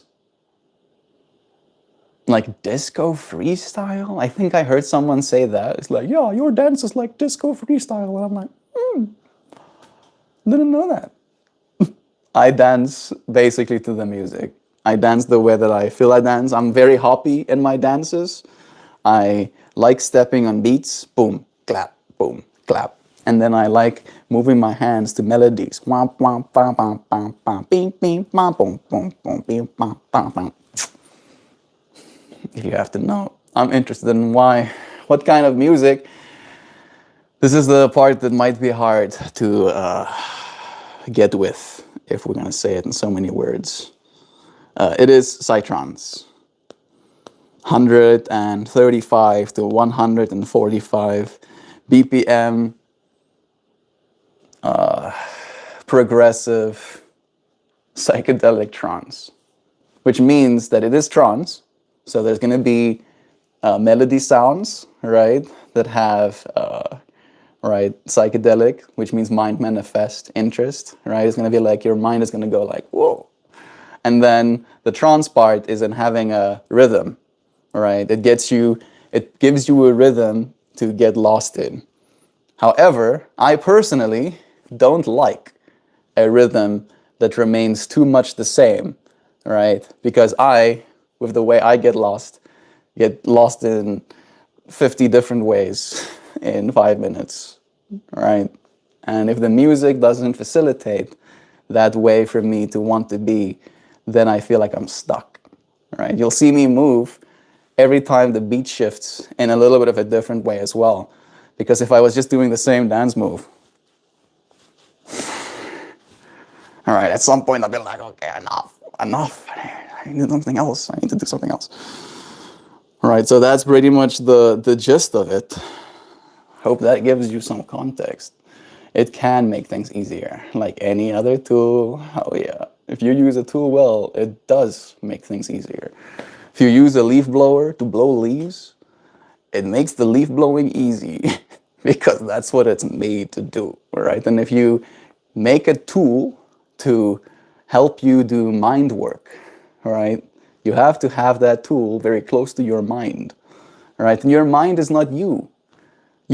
Remember who you are, Zhou's wisdom. You are something so vast that nothing you can do in this world can change that. That ultimate self-sense that you are, that you can never not be. You can lose limbs. You can forget who you are. Literally, you can have some sort of amnesia experience, right? Be in an accident, forget who you are completely, and still your soul is intact. All right? That's the real, right, coming to the end of the road realization. You cannot disappear. The thing you are is so large that you wouldn't have enough place to put it if you try to hide it. I'm resisting dancing because there's more comments that I want to read. What kind of music? Let's hear a little bit. All right. Am I going to do an infected mushroom track? I don't know if I should read the title. This thing is not playing because my speaker is off. No more resistance to dancing. I shall dance. It is time. The time has cometh. I know Zoe. Maybe there's a part of me that's resisting that as well. I know Zoe gets real stimulated when I'm playing music as well. It's up to the individual. It can make things easier. Yep, and it is up to the individual. Some people use the things that's supposed to help and make their lives harder. Right? Bach. Mostly, yes. Mostly Bach. Away my bro. Hello, Lucas. Hallo met jou. Hope you're doing good. We're just starting to dance. Do I want to do this one? No, too fast. Little bit too fast. I'm just gonna hit the randomize button on my playlist. And then I'm gonna rearrange. This track is called Mong. And it has a sun and moon. Like, look at that. That's what we're gonna dance to, okay? I'm down for it. It's 7 minutes long. The next track is gonna be called Circus. The one after that is Sandstorm. I hope it's the Root Sandstorm. I really do. And then it's Drums of Perception. And then we'll do Only Beat Is This Love. And then we'll do Menumus's Memories.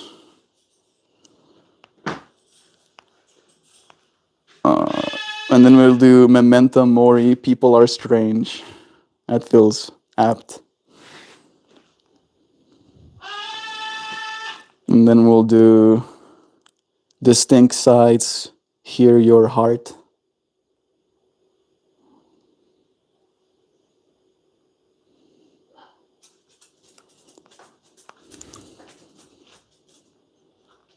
And Breezy's Metamorphose.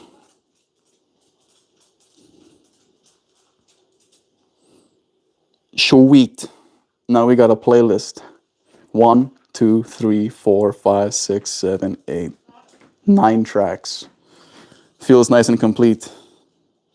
This first track is not properly playing, however, and I don't know why. The next one, that one plays.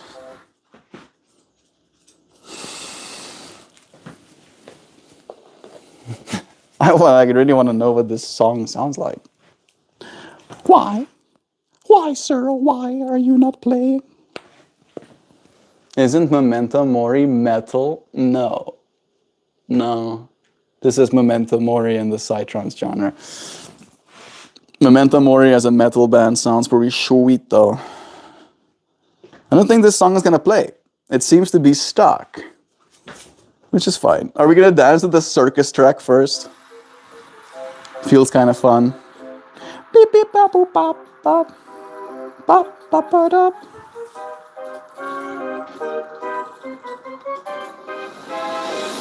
Ladies and gentlemen, behold, the moment you've all been waiting for. Prepare to be amazed. You won't believe your eyes. You'll laugh. You'll cry.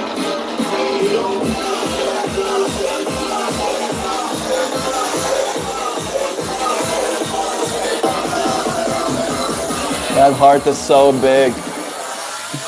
For our first act, No, you're right, Zoe. It is kind of fun, but it's very trancey.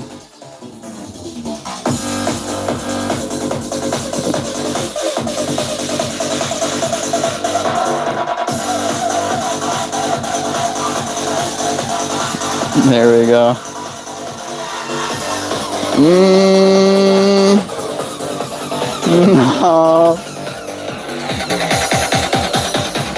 I'm sure it was gonna get better. It was gonna get better at that drop, but it was skizzing me. Alright. Okay. We are gonna do the Root Sandstorm as the first track. It feels kinda apt. We are on the internet. The Root Sandstorm is a classic.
We survived the root sandstorm.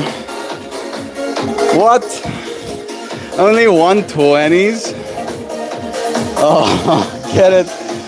Combat Journeys knows.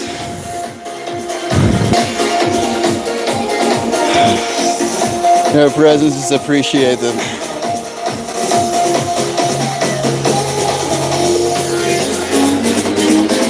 All right, back to it.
Next.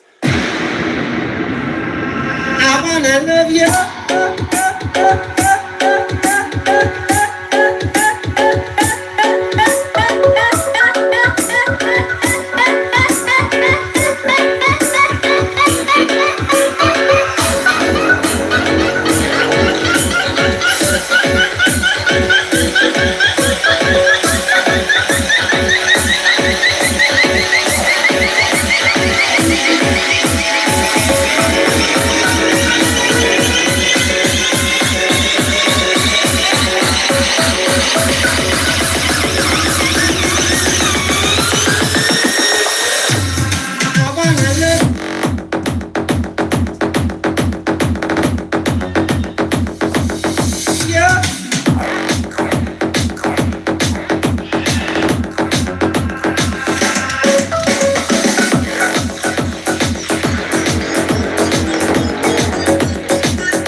That's it. Ba-da-da-da-ba-da.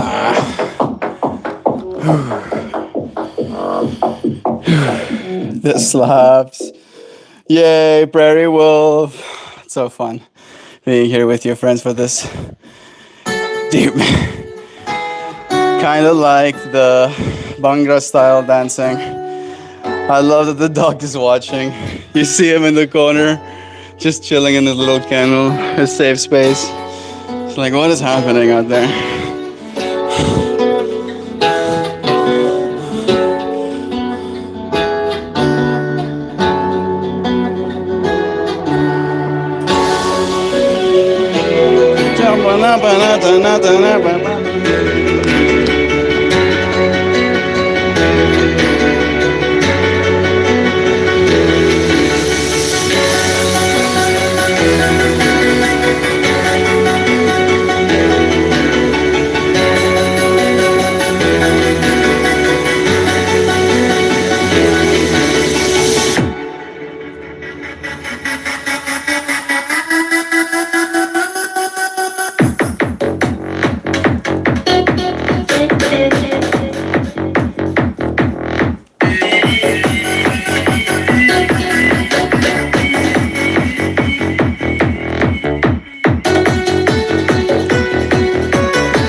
We don't get much of a break. Here it comes again.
Is that it?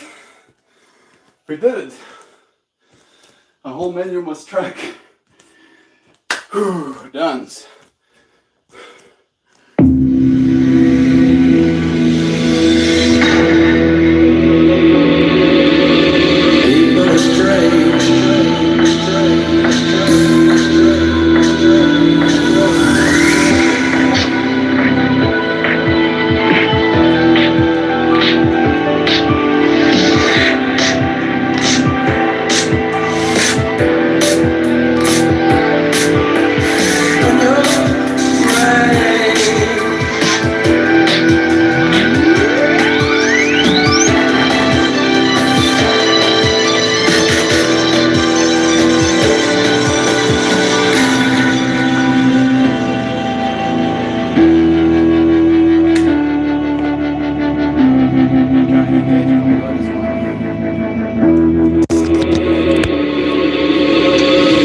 Strange. Oh, yeah. When you're a stranger, faces look ugly. When you're alone, women seem wicked. When you're unwanted, streets are uneven. When you're down, when you're strange, faces come out of the rain. When you're strange, no one remembers your name.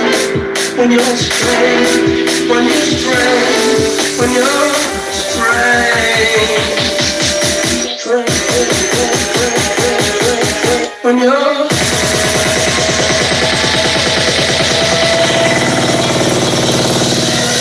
When you're strange, when you're strange, when you're strange.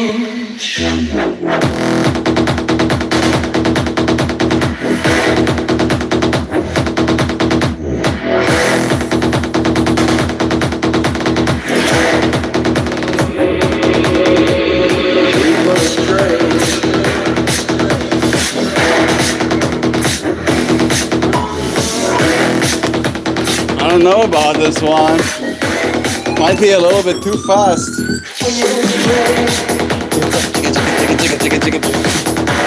Just a smidge too fast. Let's hear the later drop. I'm sure this next drop is going to be really good. Let's see.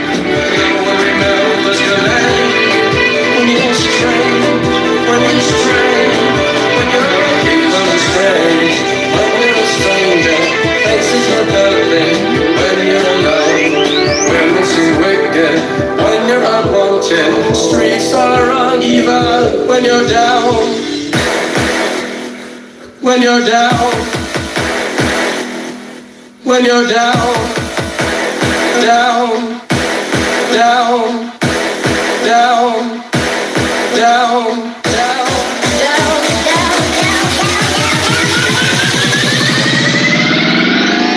People are strange. Really make his way for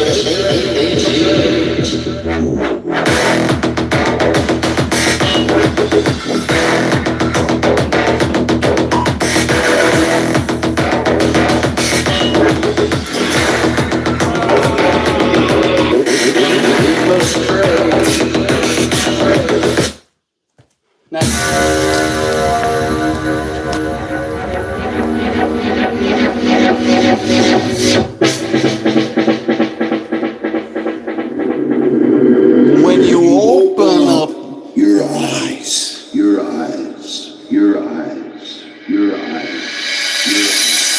Then you realize that the morning sun is creeping through the trees, through the trees, through the trees.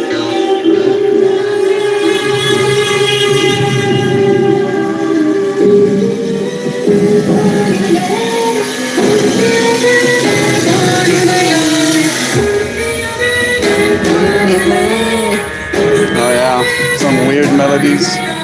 I can go with that.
This track beautifully encapsulates what I want trance to be. Where because of how beautiful the sounds are and how dynamically they're used, you get lost in the music even without meaning to.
Hold up.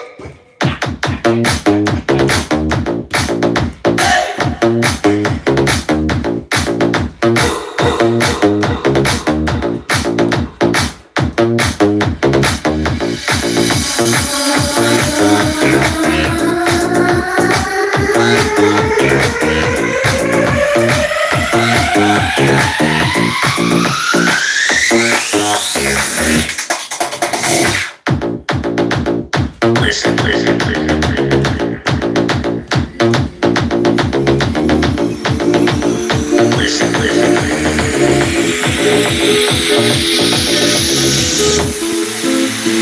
listen, your heart. Listen, your heart. Listen, your heart. You know the right way.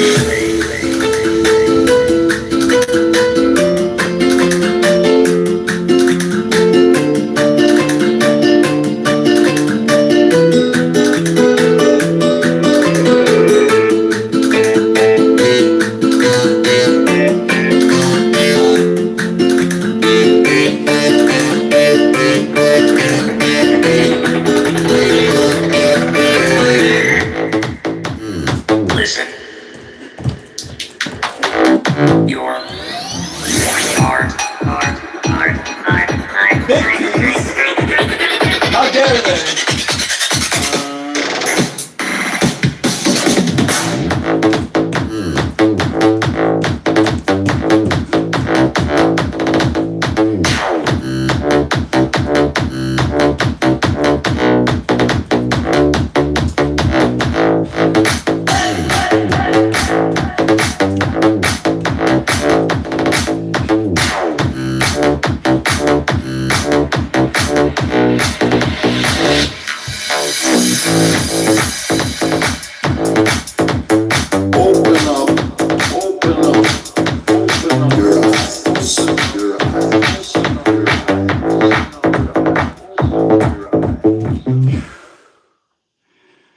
Wow. That was good fun. Change is not a crazy thing to do when life goes to top. Metamorphose, this track is called.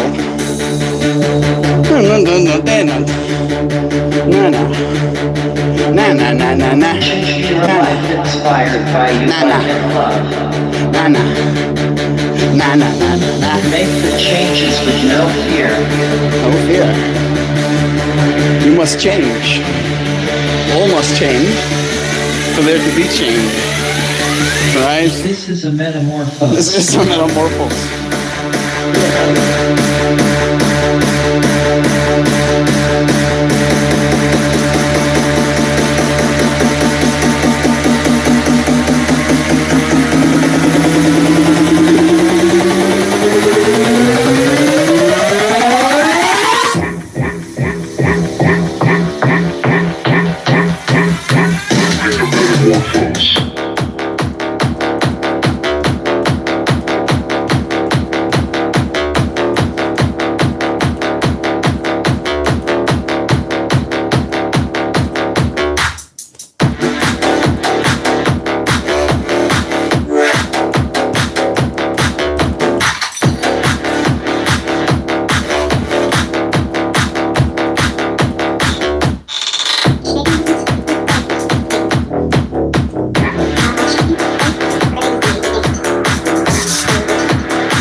should drink some more water.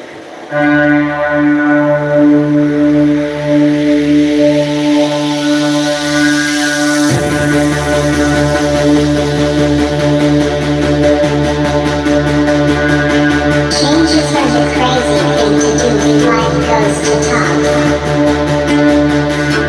Choose your life inspired by you like and love. Make the changes with no fear.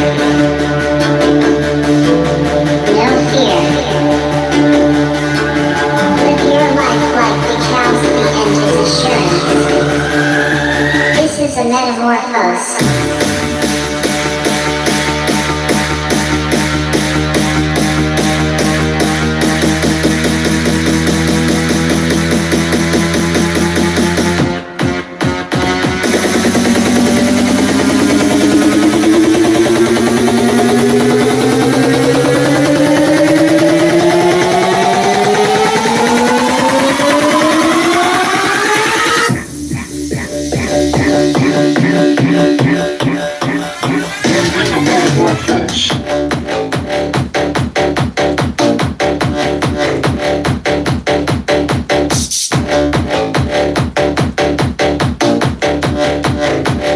Living a metamorphose.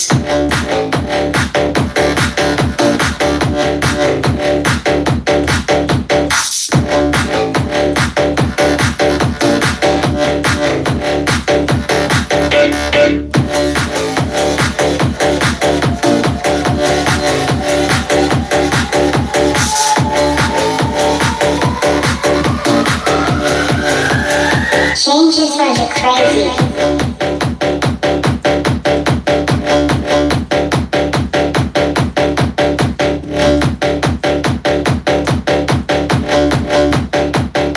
Thing to do we like.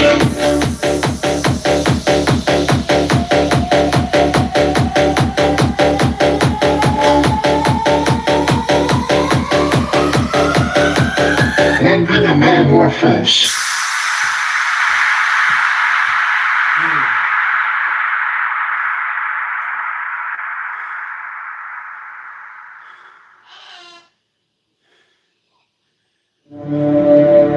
There has been an awakening.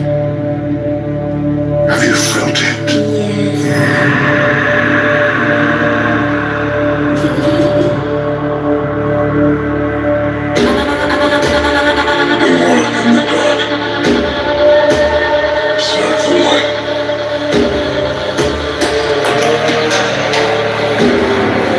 I don't remember which song is playing next. But I am definitely coming down quick. It's called Dark and Light. Very apt.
I don't know about this track. It has a good beat, but I'm not really into it. Let's see if this next one is better.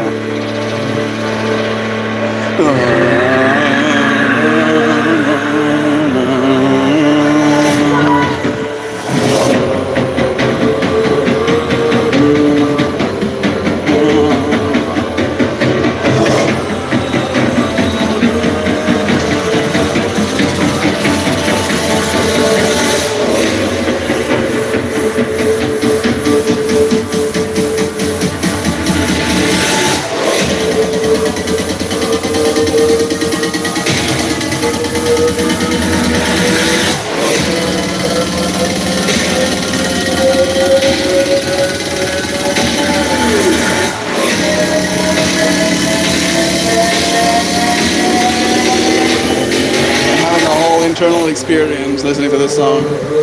Thinking about my past. Dark side.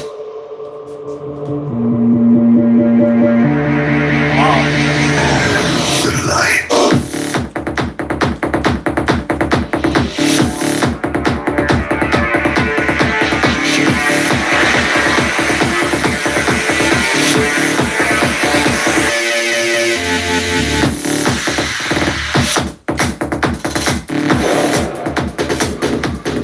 Is that it? Huh.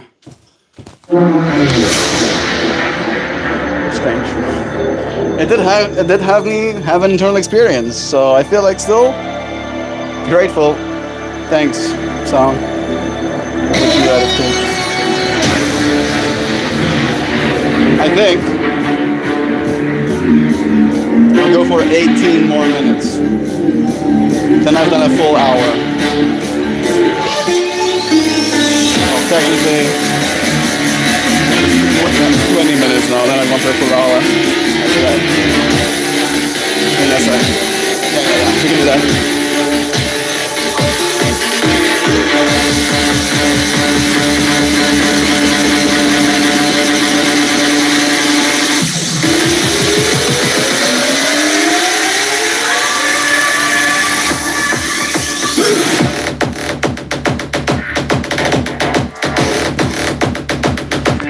So aggressive.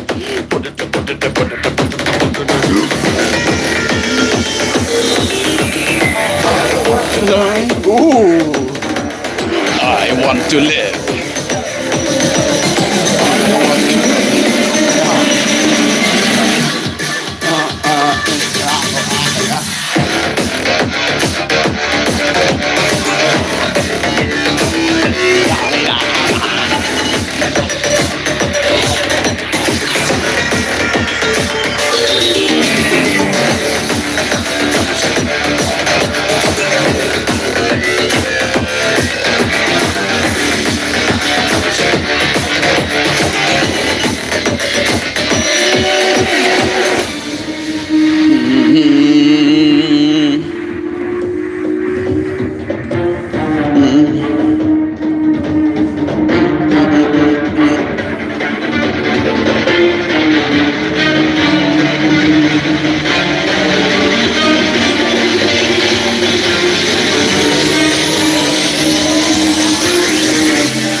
Attempt to keep my head pointing upwards.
gonna change it. They're trying to fatigue us because they're gonna give us one more good drop.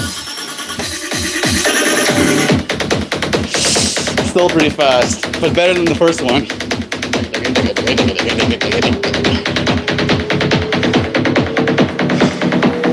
Woo! Is that it? That sounds conclusive to me. We got 10 more minutes. Let me see. Zoe! Zoe! You wanna go bye-bye? You wanna go bye-bye? What's up? What's up, Zoe? You want out? Come on. Come on, Zoe. Come on. Come on. What's up? What's up? Why are you so dramatic? Huh? Why are you so dramatic, huh? Why are you being so dramatic, though? Huh? Whew. Let's have our friends here. Huh? You humor me while I fix my hair, Zoe. I don't think there's any fixing it now. No, there's no fixing this, Zoe says. Fixed. Yeah. Yeah. Look at that, Zoe. Look at that. Where do you want to go? Where do you want to go? You want to go outside? You want to go outside? Yeah? Let's take you outside, okay? That would be nice for me too. I need to catch my breath.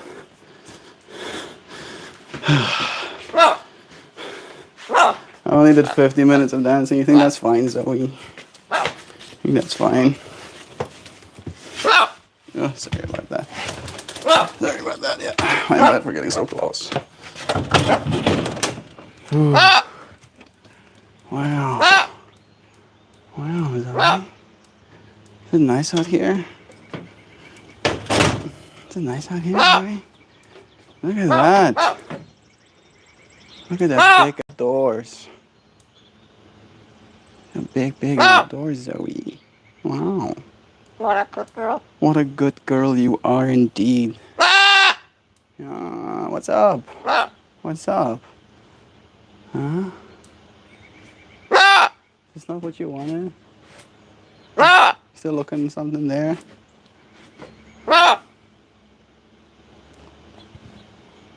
What's that? What's that? Do you see that birdie fly past us? And look at that squirrel. What's that?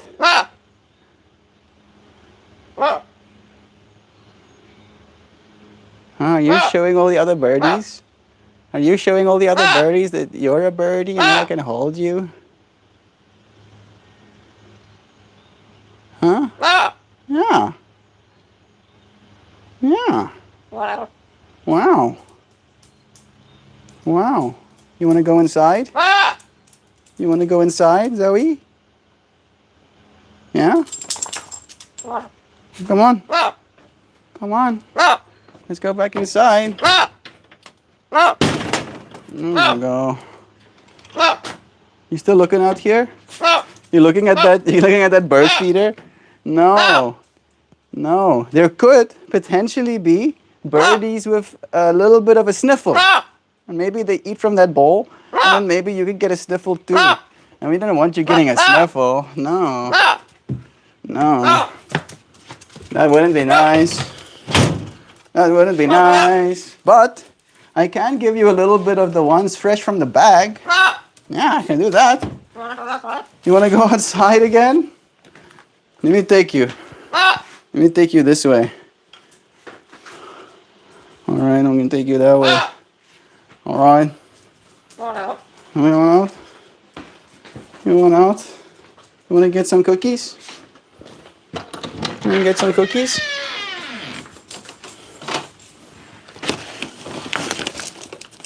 Here you go, Zoe. You want the cookies? You want cookies? Here you go. Good girl. No, don't start eating them now. Don't start eating them now. You're making a mess of our floors if you're eating the little sunflower seeds on on travel. You silly birdie. Look. Look, I've got more. Look, I've got more, Zoe. Look at that.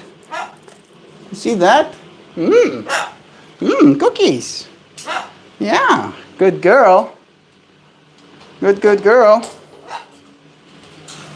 It's a good girl, Zoe. Enjoy your cookies. I didn't give him all of the sunflower seeds.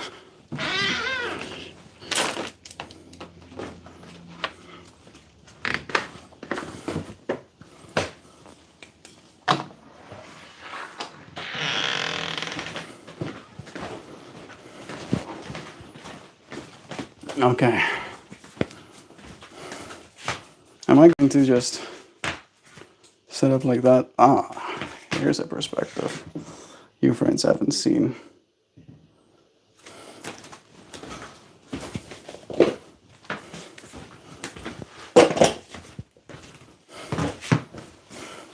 One more attempt at getting this under control.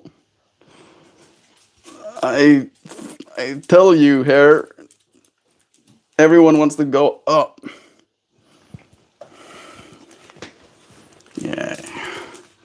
Yeah, it's listening. But only while I'm watching. As soon as I look away, it's going to be doing some bullshit again. I'm supposed to pull a card. That's what happens next. Love the blue lava lamb. Just chilling up there, right? There's it's a purple and blue one with 3 eyes on it. There too. Okay. Rammstein beat. So much love in chat. Feel your love as well. Hoopty hoops. Let me pull us a card.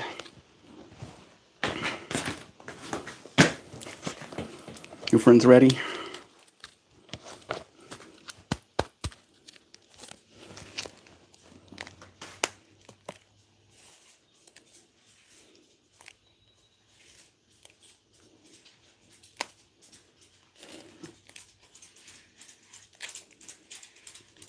Someone told me to stop.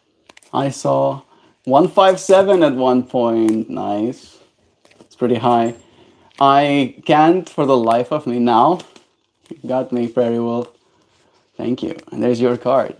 I can't hit zone 5, right? My zone 5 is 175 to 186 BPM.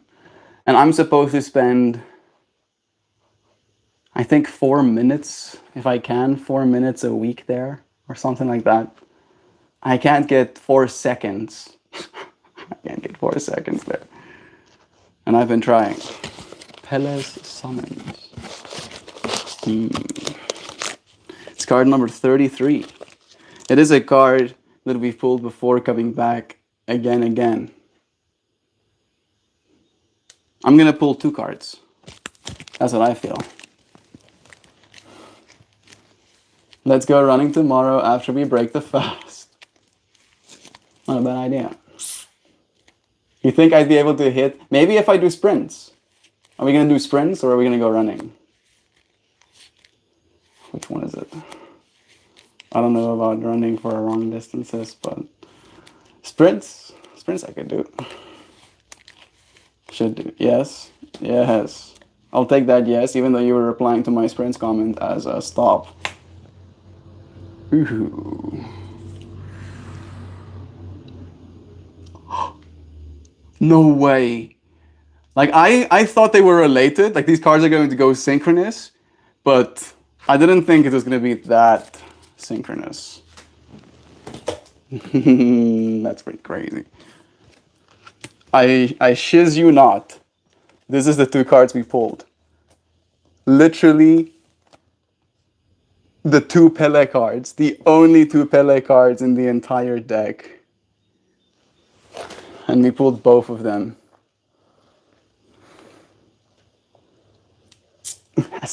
I'm losing my mind a little bit. Okay, I found my mind again. Because of course, Well, shit. Yeah, of course, extreme synchronicity. This deck of cards keeps messing with me, but oh my goodness. To get both of them at the same time, like you can see the lava pouring and the fire that begot it. There's a baby in this mother's arms, flowers, the compassion, and here it's the summons of Pele. When we got summoned first towards compassion, holy crap, what does it mean? Well, it is definitely special. This is the card William drew for us.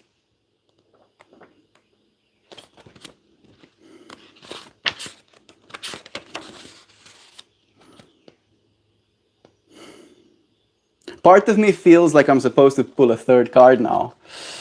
I think that's what needs to happen, right? When you're pulling 3, the first card you pull is viewpoint 1, and then the second is viewpoint 2. And we pulled Pele's summons and Pele's compassion. All right. So we have to pull a synergy card. What's going to integrate the conjugation, the mutually favored action that's going to arise from this. Yeah, them cards have oomph. I could not hold them. It was like touching that monster book of monsters from Harry Potter. I think it tried to bite me. They do know who they belong to. I would like to believe that I'm the person who has spent the most time with this deck of cards of anyone on earth. I would like to believe that, right? But that's just my ego speaking. But I've spent so much, like hundreds upon hundreds, if not into the thousands of hours now with this deck, right? So that probably has a lot to do with it as well. However, Sam holds the holder of them, a powerful being, Shivi. Yeah. All right, we're gonna pull a third one, and you friends have to help me again, right? We have to pull a synergy card. Is it gonna be me? Do I have to pick? I think yes. I think that's gonna be the thing, right? Sorry for asking before I decided to do it myself, but I think since we pulled 2 from the community, the third one is on me.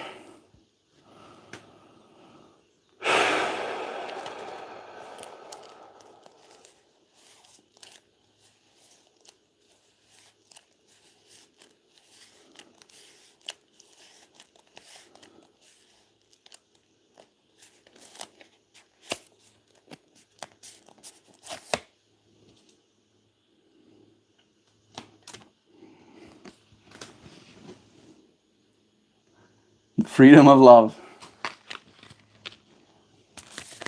Man, that's holding a lot there.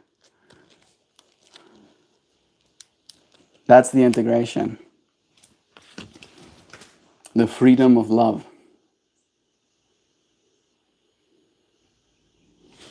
All right, you ready for this? Viewpoint 1, the card we pulled first, is the left brain, yang, rational, logical, objective, and scientific. So the rational part of us, the left brain part of us, needs to consider this, right? Listen to this through the ears of discernment, right? Be rational, be logical, be objective, be scientific, the yang. Considering regeneration, transcendence, and excellence. The 5-sided geometry of the pentagon informs this card and speaks of regeneration, transcendence, and excellence. These elements fuel the invitation and directive of this powerful volcano goddess. She presents her summons as energy flowing from her rainbow-adorned crown. At the core of this card is a pentagonal spiraling cosmos. This card summons you to recognize your personal potential and to transcend obstacles to the expression of your life's purpose. Yes, me and Joe are having this is the conversation we were having this morning moment. Yeah. Mind transcendence. At the core of this card summons you to recognize your personal potential and transcend obstacles to the expression of your life's purpose. Every life holds the promise of excellence and fulfillment. Sometimes we become caught up in life's flow and we lose sight of dreams and visions in the process. It may be helpful to shift your attention to that of the observer so that you may gain a wider perspective of where you are today. Are you content with your life's direction? Are you following your bliss? This may mark a time when you will make decisions that change the fundamental nature of the way you live.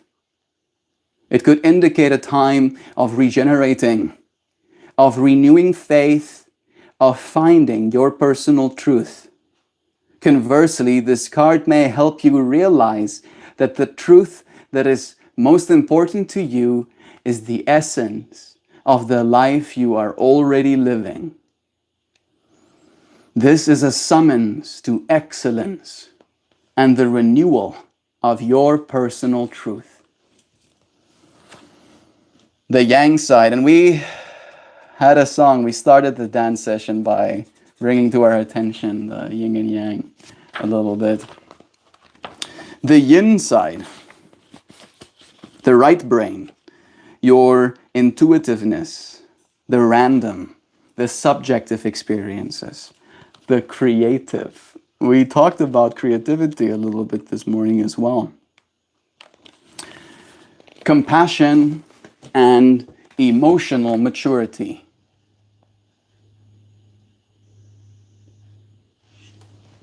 Pele is the passionate volcano goddess.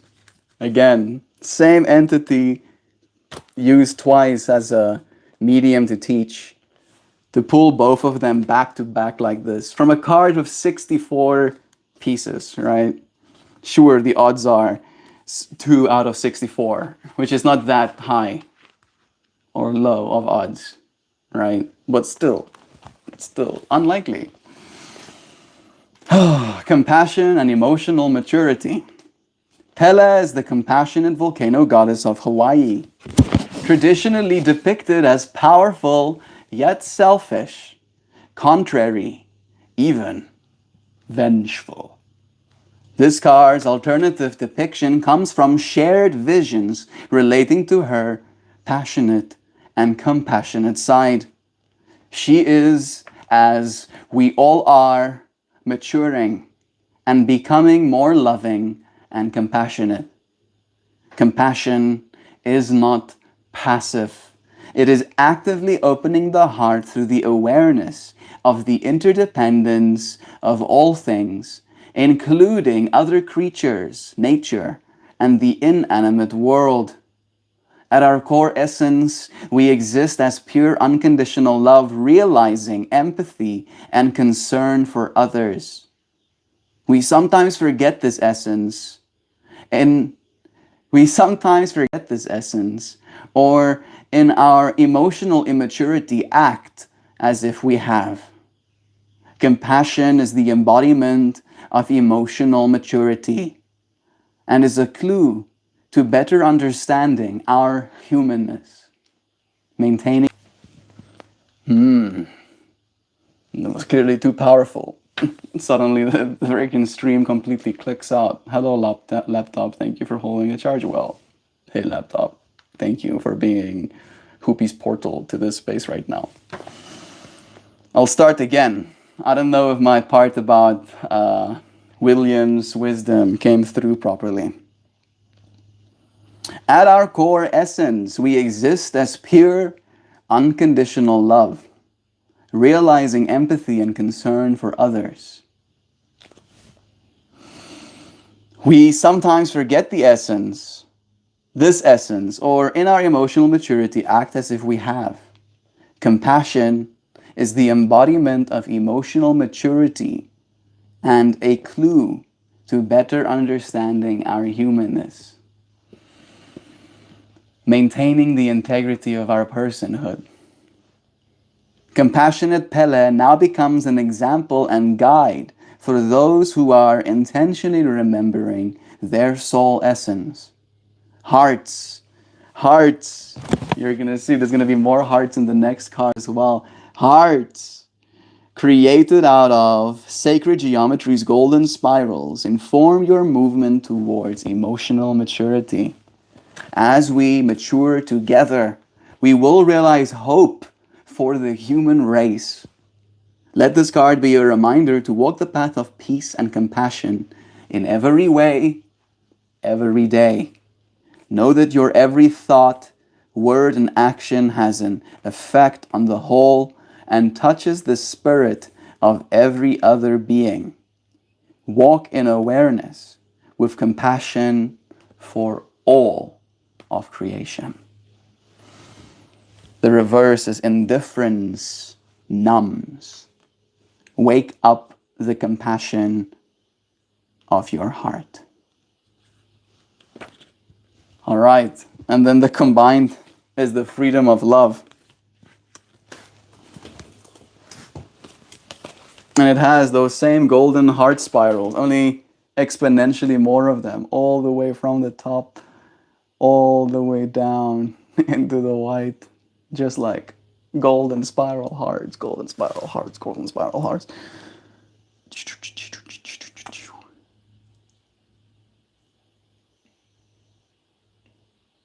This is our last card, our integration, our conjugation, our mutually favored action. That's how we bring these messages together with universal love and unity consciousness. Hot damn. The stellated dodecahedron is associated with unity consciousness or Christ consciousness. Combined with golden spiral hearts, this card creates a matrix through which we can realize that when we live in integrity and with heart energy, there is true freedom. Our journey of evolution is our journey towards unity consciousness. Meditate with this image and feel into your connection to divine oneness and universal love. Visualize yourself as a part of every particle of energy in creation. Sacred geometry affirms our oneness and provides us with a language to better understand our place in it all. Love is the key that unlocks this language and helps us more fully realize our divinity. Freedom is the force that offers us an opportunity to realize an expanded view of our humanness. Damn. Again, I'll read this whole line again. Freedom is the force that offers us an opportunity to realize an extent. Why can't I get this sentence out without stumbling? I feel like it's melting me a little bit. Love is the key that unlocks this language of sacred geometry and helps us more fully realize our divinity. Freedom is the force that offers us an opportunity to realize an expanded view of our humanness and our place in the cosmic order. Take this experience into your heart and see it as sprouting wings. See yourself flying on the wings of universal love and experience the freedom of knowing you are never separate, but are truly an integral part of the divine order.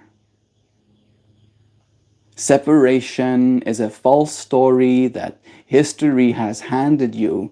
Open your heart and let universal love fly in. We had two calls to the heart as well. Indifference numbs. Open your heart to compassion. And again, the second one, open your heart and let universal love fly in. It really is one of those instructions that makes it very hard for us to, with any real definition, do such a thing. All right? Opening the heart. What does that look like? Is that something you can define? Is it something that's repeatable from person to person? Opening your heart, at least in my mind, is like opening your mind. Right? Like you have a part of yourself of which you feel. And we have associated these loving feelings, these warm feelings, with heart energy. Right? And it definitely is one of those things that is very hard to define. Right? Because you can open your chest and look inside your heart and there will be no love there. There will be no universal love. There will be no compassion inside that heart. Right? Compassion is something that we embody almost in that way. Right? Like we are a container for it. And it seems that we have associated our heart to be the container of these feelings, these emotions, these experiences. And how do you open that container? I think a lot of us, going through the lives that we do, we get hurt, we get disappointed, we get betrayed, abandoned, get lied to, right? From, like, I think of like a parent perspective, like our parents did so much of that, even without knowing, even without realizing that that's the experience we'll have. That's what they gave us, right? In so many words. And then we find ourselves closing off, right? Building emotional walls to these feelings, to these experiences, to these almost forms of interpretation. I think that's a good way as well to consider it. And opening yourself up to that is easier said than done. Who is to say what an open heart looks like? I would like to believe I have an open heart, right? But at the same time, I either divulge a lot of information or I divulge none. Right, and it can sometimes make people feel like I'm also masking, which I think we all in so many words are. Am I keeping my heart from feeling as much universal love as I can? Am I letting the love flow in from the top down? We associate love with feeling, but love is action. Oh. Yeah, I can't disagree with that actually, Sam. Right? Not only that, but love is like a call to action. In my mind, the best call to action. And there is freedom in that love as well, right? When you show up for it. So when you've been called to that action and you show up for it, you experience a sense of freedom. Sounds like the train is already in the station. Do I seem like I'm calming down? It is time for us to say goodbye. Trying to be perfect in an imperfect world. Yep. How much of your heart will you allow to feel? Love is a choice we must make and remake every day. That's what you vowed to do so many times in your life now. Every time you find yourself in a hard circumstance and you wish for something to be different, you pray to some God to make it not so. There is a bargaining sometimes that happens with ourselves, all right? Like, I'll be such a better person if my life could just be better right now, all right? If this thing doesn't change like this, then something. My feelings are valid, lol, of course. Of course. I wasn't saying differently. At least I hope that I wasn't interpreted as saying so. I think today's conversation was about what is in our control, right? What do we have power over? And I feel like we very much have discussed like a very like full range of things. The person is the ultimate power, right? And your ability to feel freedom in love. And then again, can you have all of that without anyone, right? And I would like to believe so, but I also don't know if I have the luxury or privilege of believing that, right? Because I have all of you friends. So maybe at the very least, we can say that the freedom of love has allowed us this, right? And all of our loving freedom, we found each other. And that's pretty swell. Luxury, hashtag luxury challenge. Yeah. Hashtag, I have so much love and support in my life that I don't know if I would be okay if I didn't have it. So I can't tell anyone, you'll be okay even if you don't, because I don't have that luxury. How contrived? How contrived? I'm gonna show up tomorrow again for you, friends. Every time you find yourself in a hard circumstance, roll charisma. Be blessed, everyone. My imperfect life is calling. Every machine is weeping. You are very loved, dear Wolfie friend. Thank you for joining us again, for spending some time in this moment with us, for making the choice of love. I appreciate you, friends, for doing so. It's so meaningful having you here with me. I appreciate you for joining this space again. And I'll see you tomorrow, dear friends. Goodbye. And ta-ta now. Love ya.